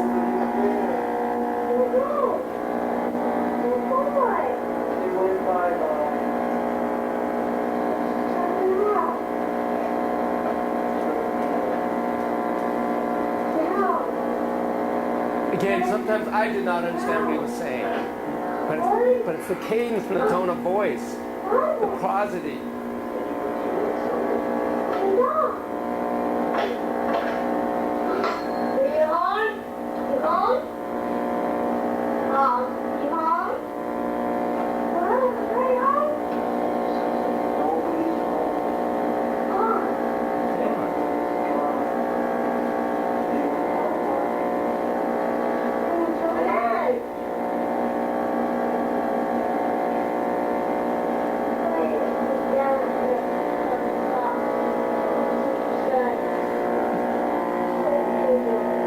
What he ends up saying, which I eventually will understand, is they went to the park to play slip and slide. Notice, actually, in contrast to my hyper-minded and manic self, I'm actually calmer than he is. I'm not exactly dirge mode, but because I think it's really sad. And sometimes, in a me-we way, we supply the affect that's perhaps missing and perhaps not being stated. So nobody's home. I could have paced and said, wow, you just can't believe it. I can't believe it. Nobody's home, man. I'm looking at nobody home. I could have bimonic more, but it felt more right just to, nobody's home. The house is all empty. Kind of giving permission for other feelings if he wants them, and it's fine if he doesn't. So there is that.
thing you put out there?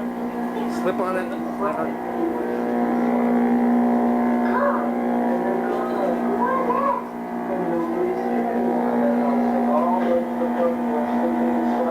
So I took his whole, these little sentences, put it all together in a story. There's a story here. This is a Shakespearean drama, a play. He's telling the narrative of his life, and I'm witnessing it. There's the dinner, the barbecue.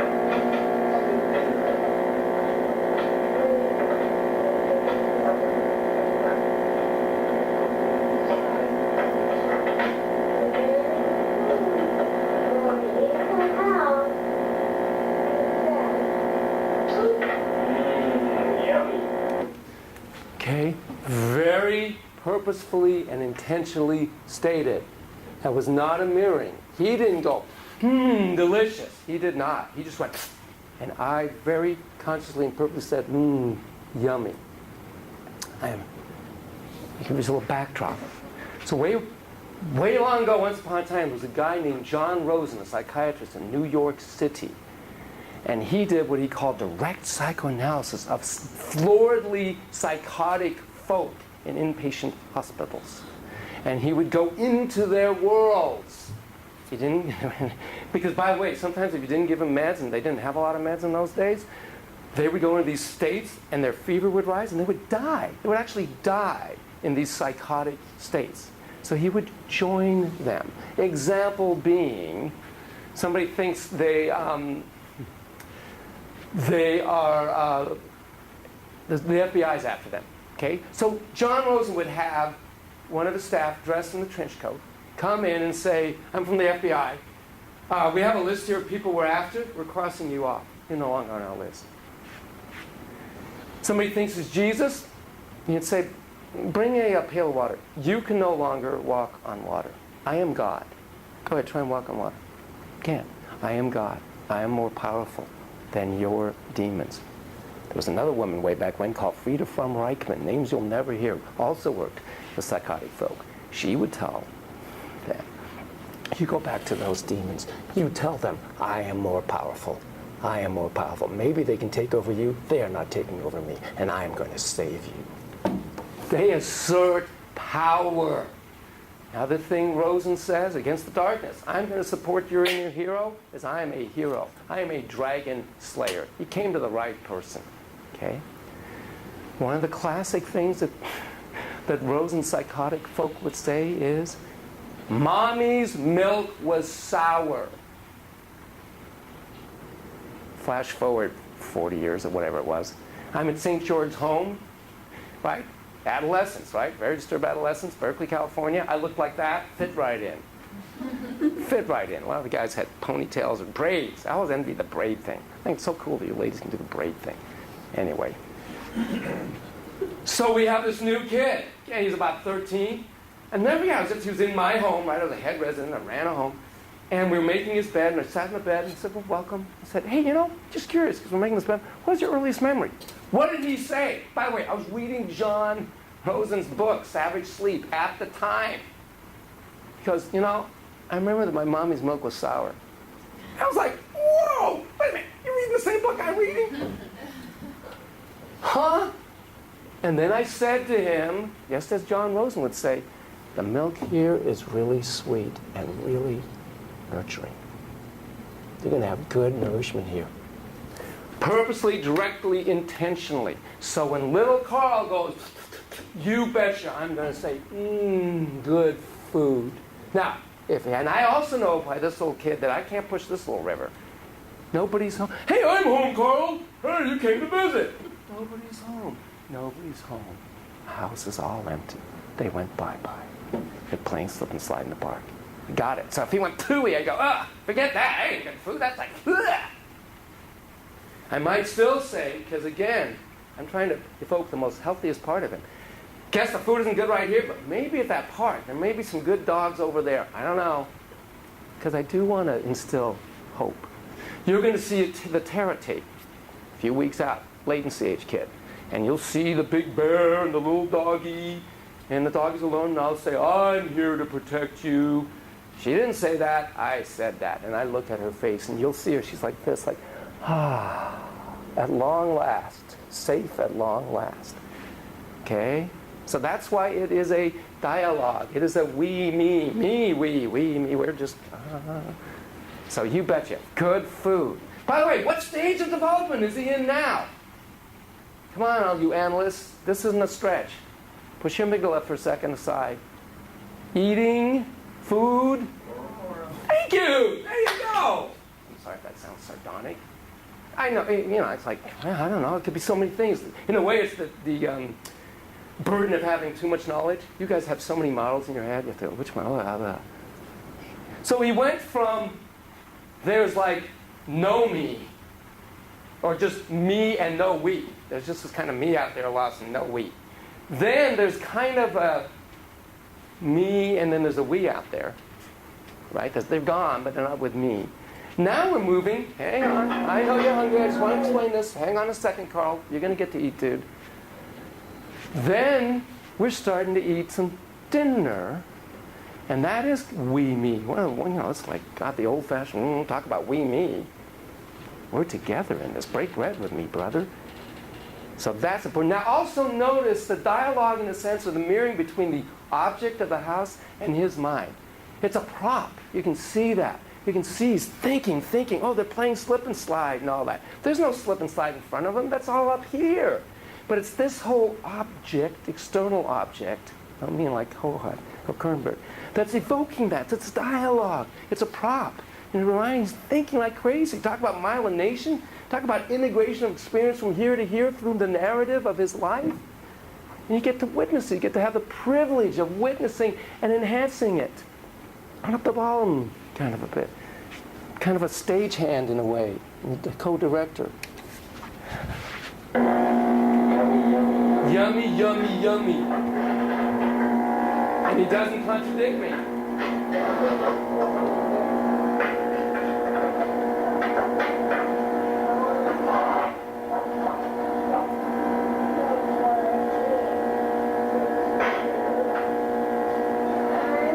Now he's starting to set up a real we in that house.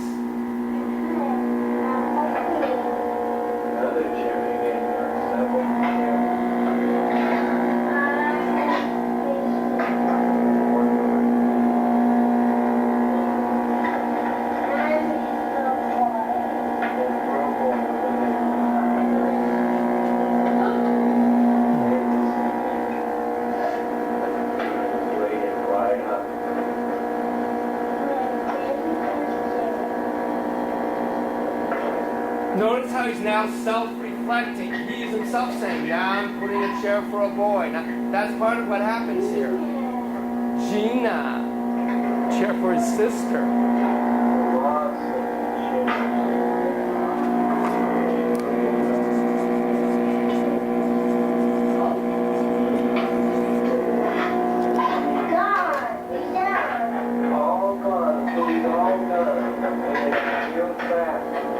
Very hungry.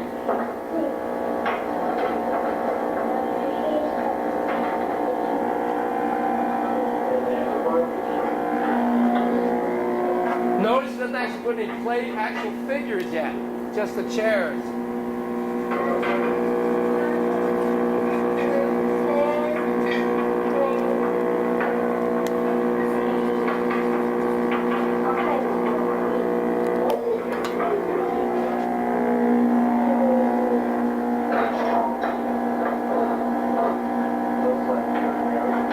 Looks like you were very hungry.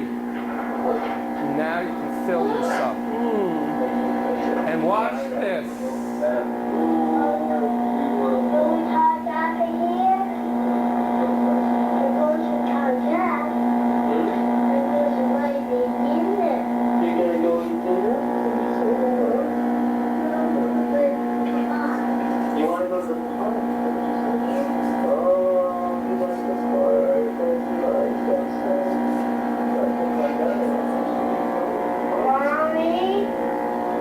Mommy?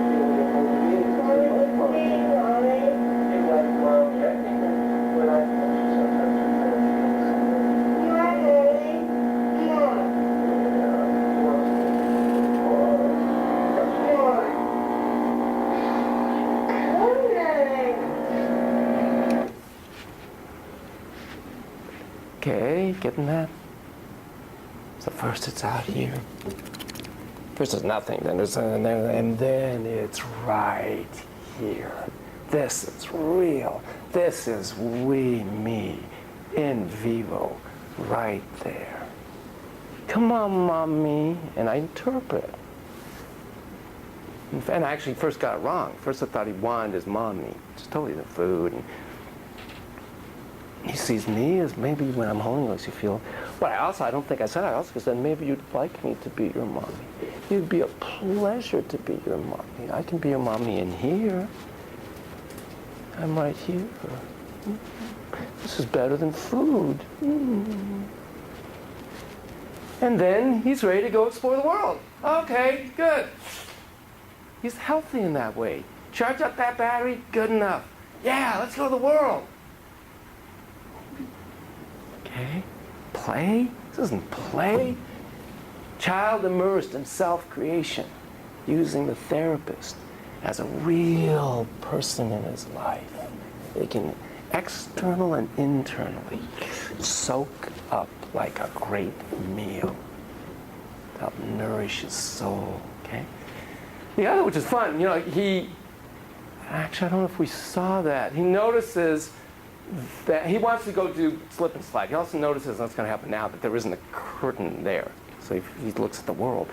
But notice how he wanted to do the slip and slide. He takes from the play into the real. And in an ideal world, it'd be cool if I could have gone slip and sliding with him. It's like a Jungian dream task. You dream of a beautiful bird and you go buy a beautiful parakeet or something. You actually bring in from the outside what you imagine from the inside. So it'd be cool if I could have said, yeah, it'd be really cool. I'd love to go play slip and slide with you. Unfortunately, I have a 11:15 client. Bummer in the summer, man. But it's cool. Off he goes to the world. Mr. Separate. Where are the curtains? Oh, the curtains. Where are the curtains? Yeah, the curtains got broken. So they're not up anymore right now. They're gone right there. See how where observant he is by anything that's gone? This thing's not here.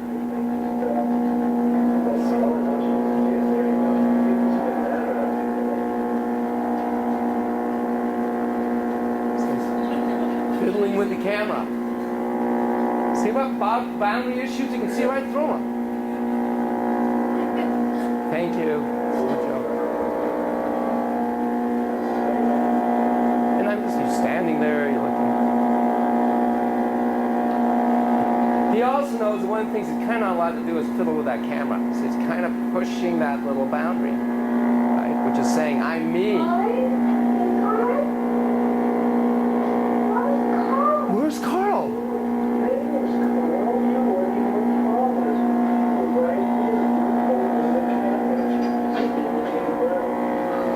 Sometimes it gets to you when you don't see yourself on the camera. As if you're gone. There you are. It's called auto peekaboo. As if you're gone when you don't see yourself on TV. Like you went away. You can play peekaboo with yourself.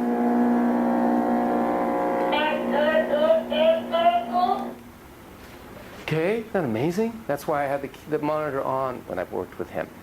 And by the way, I said, you're right here. I touched him. He really means that. I mean, he's not terrified. He's amused by it. Again, it's auto peekaboo. I'm there. Oh, yeah. Oh, wow. By the way, that's the first game of Separately Together. Peekaboo! You're gone. I'm here. You're gone. I'm separate. We're together. Me. We. Me. We. It's everywhere. Okay, so I again affirm that he is actually him. His little Pac-Men are very transient.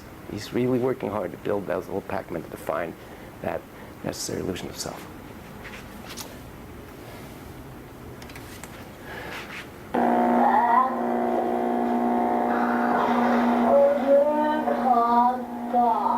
There's the shade, that's right. That's the shade.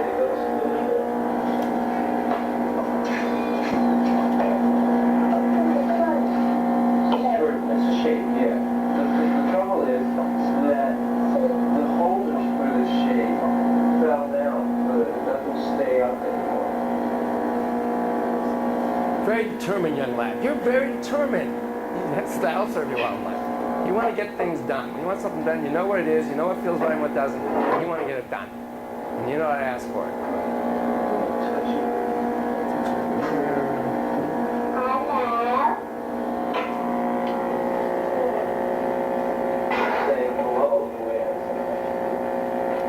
Okay, so a simple little thing like hello. I say, see, a lot of times when I'd greet him, I'd go, hello, love. I don't know why, I just did. You know? It's the Stones and the Beatles era and whatnot. Hello. He's internalized that. So we've been very we, right? I mean, literally, mommy. And then he goes off, and he's me, we, yeah. And he kind of comes back, and now he's doing the mirror thing. He's not sure what to do next. And hello is a way to say me, we. It's me. I don't need to hold you, but I carry you right here. And then I notice, I say, you're saying hello the way I do.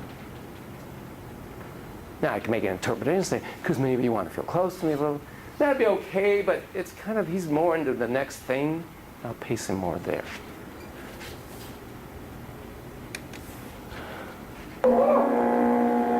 Nobody's in their house either.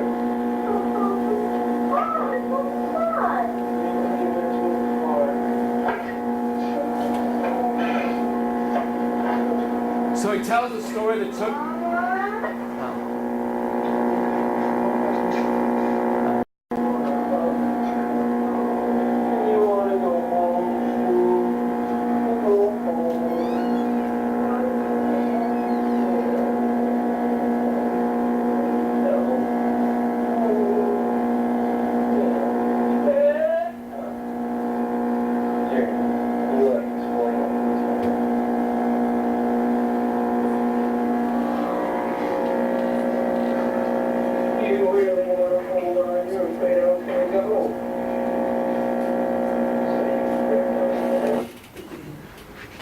So he played out what took him 15 minutes before in 15 seconds. Goes up. Nobody's home. He went sliding. Mom! And just hugging me, just one of those mold to the body infant hugs. And he looks at my face and starts exploring it like this. And I reflect that. And he's hanging on to me. I want you to go, dude. I found a good thing, man. We got the meal going. We got the we thing going. This is good. It's the original we, before the two eyes. This is good. Talk about in face. You know about in face? You look at each other like this. And if you turned your head, I turn my head. Feeding you, I open my mouth. Yeah, mirror neurons, that whole deal. In face. He's looking up at me, I'm looking at him. Separately together. We, me. Me, we. It's kind of going to be more and more me, we.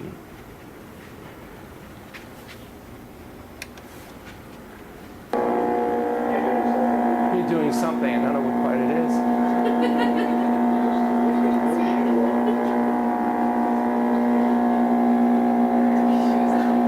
Yeah. He's watching the mountain.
Remember the story of the three pigs? What was the theme on that one? Oh, that's right. Sorry? Unknown is just right. Yeah. And home. Finding a strong, secure home that can't be blown down or burned down or anything. You got a home that's safe and secure. So it's everywhere. And that's, the psyche, the truth will be spoken in all kinds of ways. And he doesn't even know that he's speaking his truth. It's his spirit truth.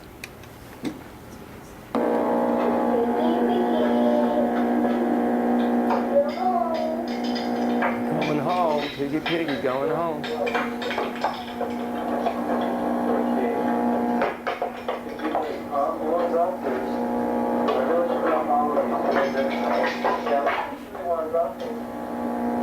And let me give you some things you can drop. I don't want you to drop all of these, but you can drop.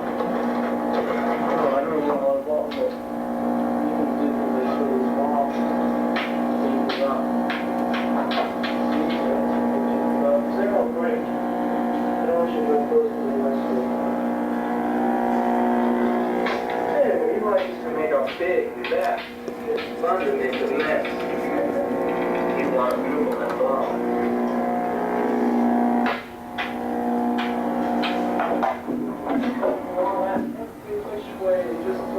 He was just throwing things.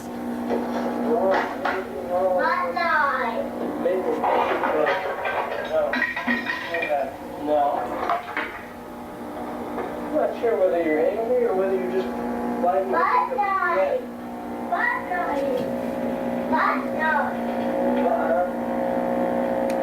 What stage is he moving to, ladies and gentlemen? Butt noise! Butt noise! Kid isn't subtle. First he's eating. Remember, eating, oral. What's butt noise? What's the next stage? Thank you. Right. Butt noise. But you couldn't be more like, let me announce. I am now going to move into the anal stage. All you analysts out there, you're going to love this. First came oral, eating, get it? Yeah. Now I'm going to do butt noise.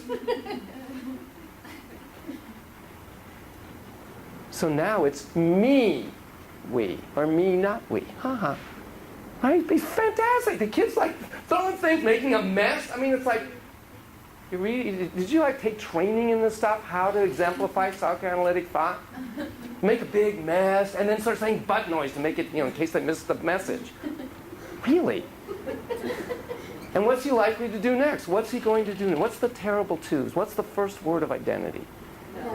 No! Right. So what's he going to do now? What's the terrible twos? Louder.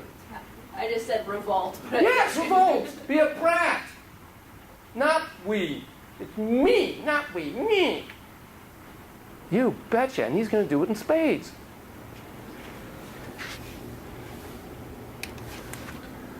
But we said when you get angry, what I want you to do is make it. This is very nice. You shut up. Make an angry drawing. Yeah, I don't want you to put a top, because that makes a big mess on the floor. If you want to throw things, you can throw these rubber things so you can tell me what you're angry about. Or maybe you're just throwing things. Wait, I don't want you to do that. Okay. And that's hard. I don't want you to throw things that are breakable. Because other things are used. I don't want you to be able to use it again.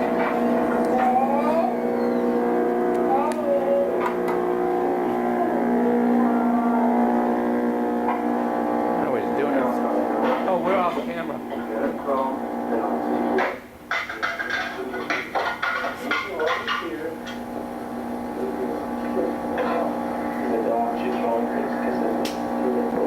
And it looks like you're like you can pass my limit, saying how much you're not allowed and not allowed.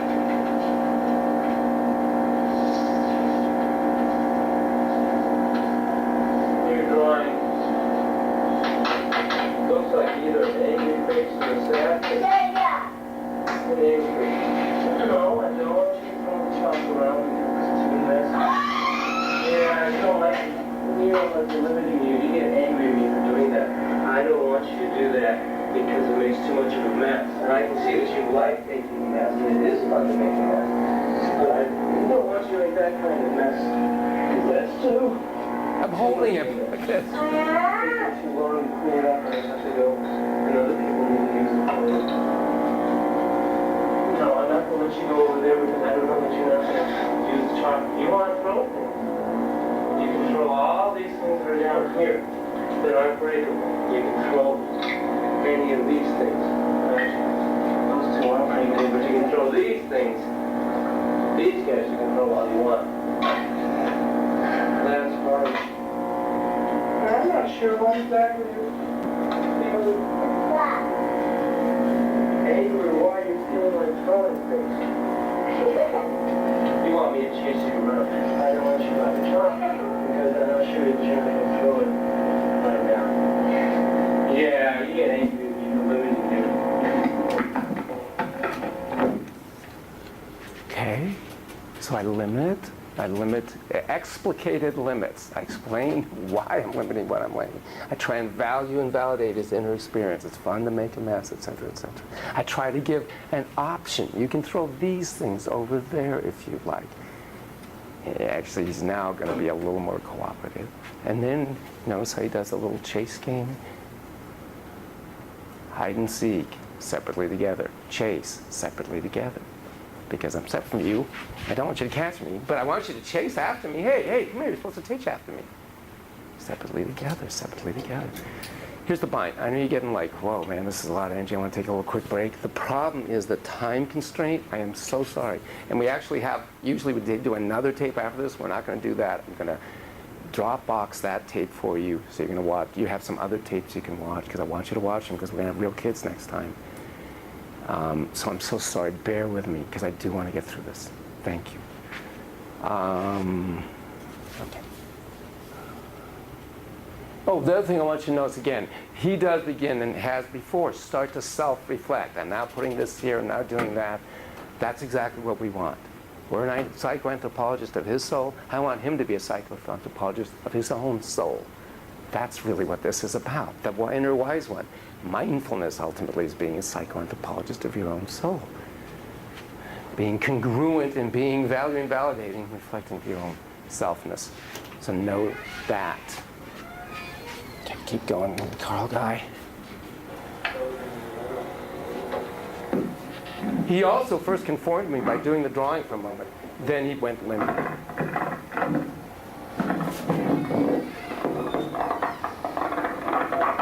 He also knows he's really not supposed to mess with that mic, but I'm not going to get into another screaming match. Frank Sinatra, doobie doobie doo. He's going to have me chase him around. Now he goes back to the drawing board and can actually draw. He's got now enough me-ness, we-ness, it's going to be me, we. And he's conforming in his own way to what I would want him to do. He's drawing.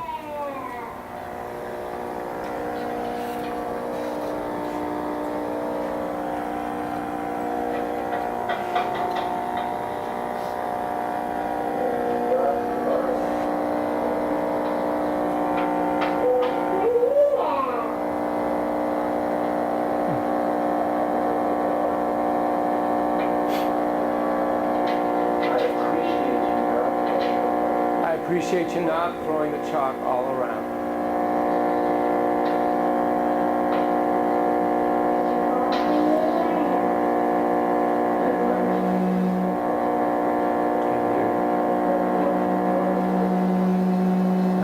The buzz. It will go away again. Let's take a look.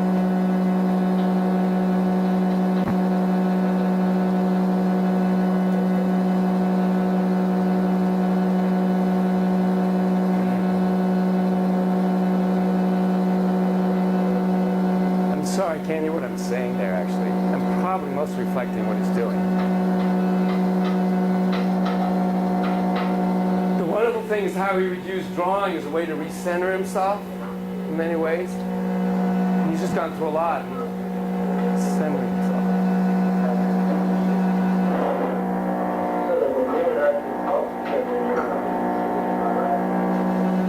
Oh, I was telling him, so maybe sometimes when you and I get close together, it feels like too much, and then you like to go off on your own, but then you feel kind of scared at the end, and you want to come back. So that was interpretation.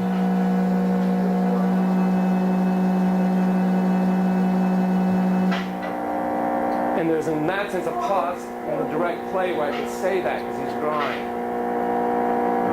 And he loved heights. He's like a little bird. He likes to be above.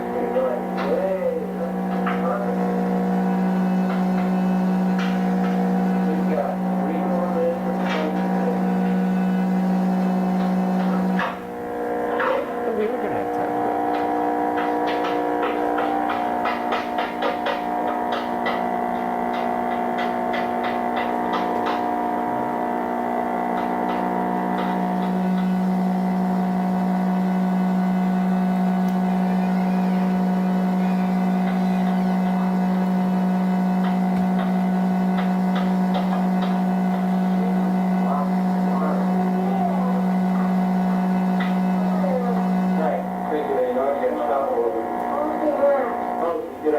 Wash my hands.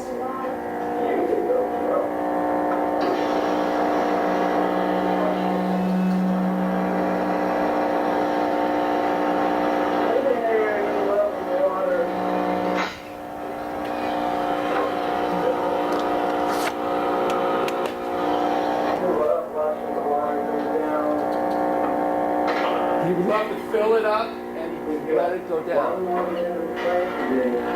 So he can be in charge of it being full or empty. He can be the cause of it. Down, round and down.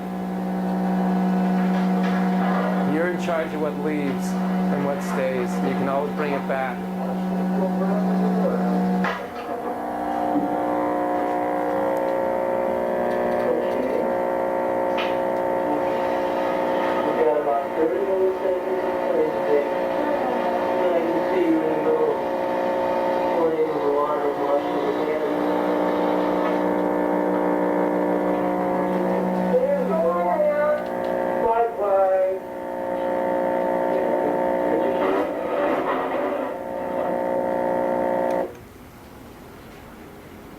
Come on. Bye-bye, Yanon. Bye-bye. Thoughts, feelings, fantasies, reactions. I know I didn't leave a lot of room to have more thoughts. I kind of covered a lot. But what do you think? Did you find that was common where where they actually would move through the stages? The children would move? Not so dramatic like that. That's really dramatic. That's why it showed the tape. Again, it's the quality that's so difficult, but it's so dramatic how he does that. I mean, he literally announces and butt noise and the we, me, the operator, however you want to look at that. It's amazing. And you got the phallic with the schlong or showing. Oh, yeah. That was later, not in this. That's right. I didn't cover that. This is the early, it's like the first 4 years, because that's really where he is kind of developmentally. He was 5 and 6. I can't remember. I think he was 5. No, actually, I think he was 6, but he's developmentally late. He's even physically delayed. Looks very young. Maybe he was 5. But in any event, he's dealing with those early things. Yeah. But the use of the relation, how he utilized the relationship, and how just being with him through that. And again, just even if I didn't get it right, just that I would try. He knows, you're trying to be a we with me. Thank you. Mommy. And the power of the archetype of home. Remember, I had you whisper, I'm finally home. Home at last. It's one of the most powerful archetypes of all in his quest for home. Looks like you're thinking some other thoughts or something. You just.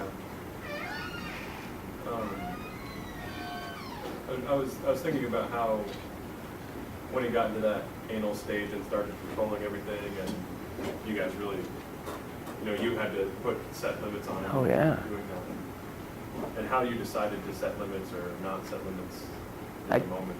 I tolerate a lot, but he was taking chalk, and it's going to be all over the floor, and it's going to be chalk dust, because I have other people.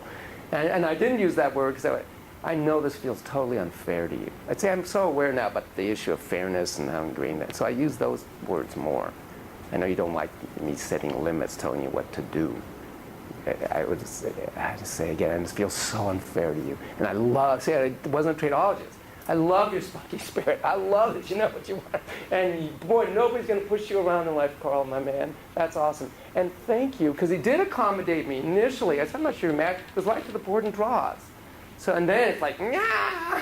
See, it's moment to moment. Any stage is moment to moment. We're still anal, we're still oral, it's not like you get through it. It's just a way of rubricing reality. You know, these different ways of looking.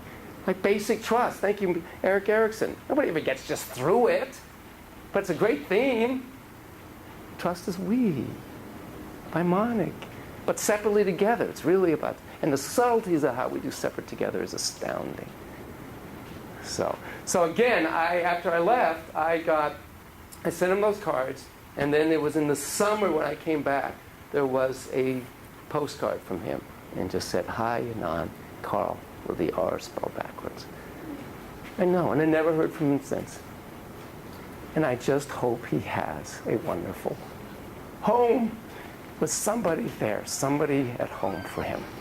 Now, as it actually turns out, this tape is about 10 minutes. So I'm going to want you to watch the 10 minutes of this demo tape. So let me tell you very quickly about that. Again, I apologize, I've raced you through things. These are 2 little pumpkins of a student that was in the class. And I used them for the demonstration. It's a boy and a girl. And they were just they really went on. It's like a player piano that just kind of plays itself, reflects on itself. I said, hey, cool, can I use them for a demo tape? Have them come to my office, and I'll give you, $25 each Toys R Us coupon. And the dad videotaped it, and I spent about 5 minutes with each kid. And you will see. So first, the little boy. So again, I've met them once before in this classroom. I don't have some big, deep relationship with them. This isn't Carl. They're not going to hug me and go, Mommy. It's not like that. But it gives you a way of looking at further, reflecting these various things. I don't think I was a tradeologist then either, actually. The other tape that I am going to send to you is very recent. This is my old office. Yeah, I really appreciate you spending this time. Yep, I've shaved my beard. Hey, let me just tell you, during our time together today, you see you're already looking in there, you can think anything you want, okay? You can feel anything you want, and you can say anything you want. You can do almost anything. So you're already so interested in this, you'd rather be doing that. So it's got to be here now. That's where he's at. That's not where I'm at. So I got to be where he's at. Put them up there. The other one up there. Put them... This looks like you're trying to figure out how they go together. By the way, we'll be spending about 10 minutes. Not a real long time. Well, it's up to him to define what's what. Thanks. You're deciding how to put that together. I'd be delighted to help you if you want, or you can continue to figure it out on your own. That's up to you. I'd be happy to help you. It doesn't actually snap on together, but people will put it on like this. See what I mean? They just can't put it next to each other in whatever way you want. And bravo to you that you love to do things on your own, and you also know when to ask for help. So, there you go. You figured it out. That's right off the Roberts Apperception Test. It's one of the things, the markers of help. Ability to do things on your own, ability to ask for help. Now over there. It's like you're setting up just the way you want it. Boom. You're lying down, looks like. Him or her in there.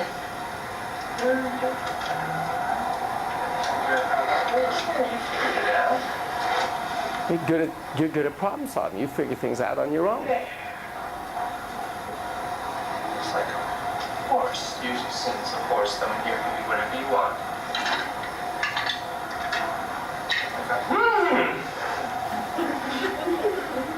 Oh boy, I'm gonna go for a ride. Up we ho! Fell out. Oh wow.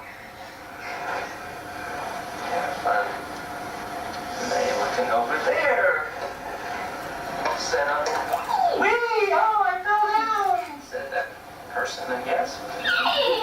The horse comes over here, and the horse is stomping all over that person, it looks like. See how I keep looking at his face, look at his face, look at his face. Fence all set up again after the horse tore it all down. Don't know what to do next. The horse. Me. She ran right at her seat. So notice what we've been doing. It's 3 minutes. There's already a morality play here. This horse, this wild horse. Right? And things, first everything looks so simple, and wow! The person got smashed on the ground, but everything's okay now. In 3 minutes. It's a little vignette. He is narrating his inner world, and I get to witness it and participate in helping him to learn how to develop the way to express. Whoa, she gets thrown off. Is that a he or she? And he doesn't answer. I did ask to get more information, but I'll say it's he or she. It's up to him. It's kicking, it looks like. And see, I looked at him to make sure that I saw that.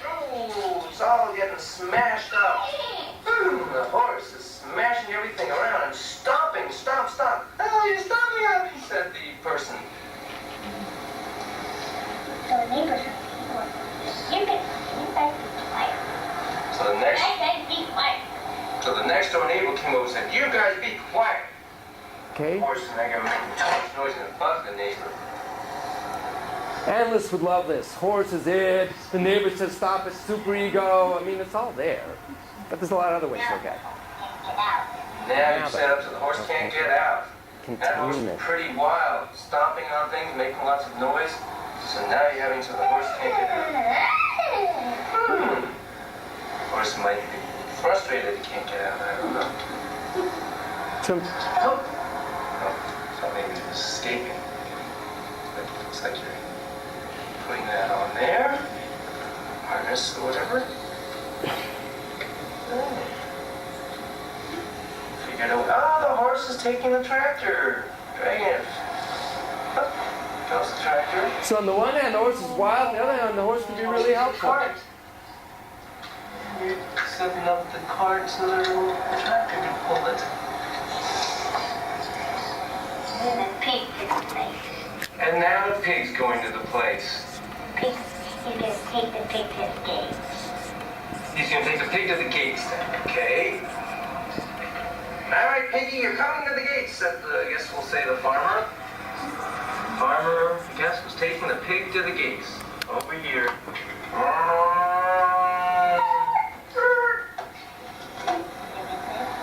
Okay, dump right in there. See how he's now starting to tell me what he's doing? He's self-reflecting. We have 5 more minutes of play today. Being together today.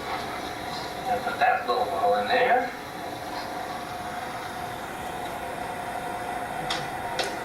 And horsey goes right back in his spot. And that person, who is that?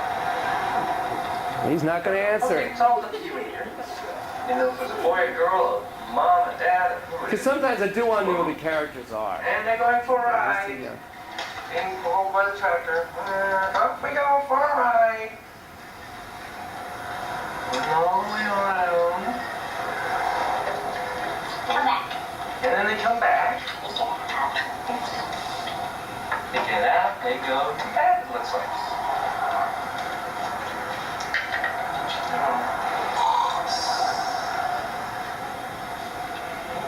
Here comes what looks like the dog. Barn dog. That's a barn dog. Oh! And a sheep and a cow. Cow's right there.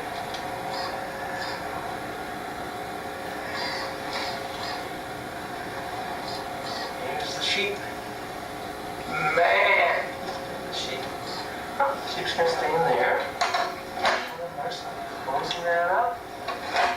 It's closed up. Safe and protected. Safe and protected. Everything's closed up. Safe and protected. Oh boy, I'm gonna go grab the balls. Oh, something happened. You come in the back. Oh, okay, so he punched him out, I guess. He's going in the back. See how the guy comes out of nowhere? Bam! I don't know. Off they go for a ride.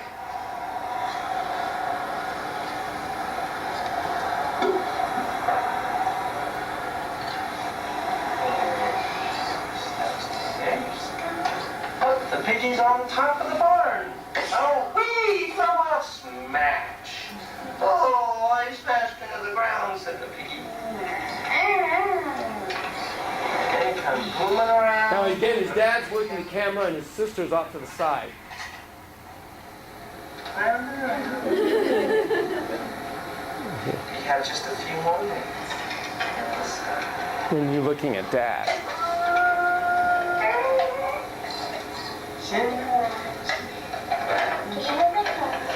Keep looking down.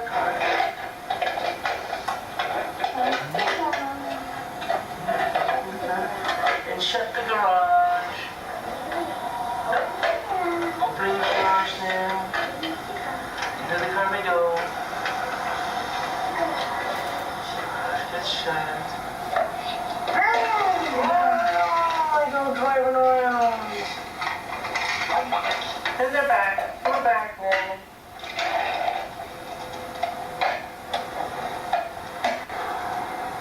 Yeah, shut that. Looks like you need carefully so that nothing is disrupting itself. That person's right on his head. Comes the horse. Person leaping leaps right onto the horse. And off they go. But the horse now crashes, and then it seems to be okay. Kiddo, we've got just one more minute to play today. Oh, that's not. Let me decide to take literally about 30 seconds. Thank you so much. Okay, hang on a sec. There we go. Well, thank you. Wow, thank you. Now, go ahead and turn it off. Oh yeah, we gotta stop now, huh? Huh? Really? Really? Okay. So again, a little micro drama of this horse and how to tame it or not. It's that energy, that spirit. A lot of times with guys, I'll say, you've got a Ferrari engine, you got to learn how to drive it really well, and brake. With girls, I tend to do the horse. You have this wonderful stallion. Your spirit's a stallion, and you got to learn how to ride it well. Okay. I'm actually still going to send you this so you can see the second half. I'm going to say another one. Go have a wonderful spring break with the people who are at home for you. Ciao.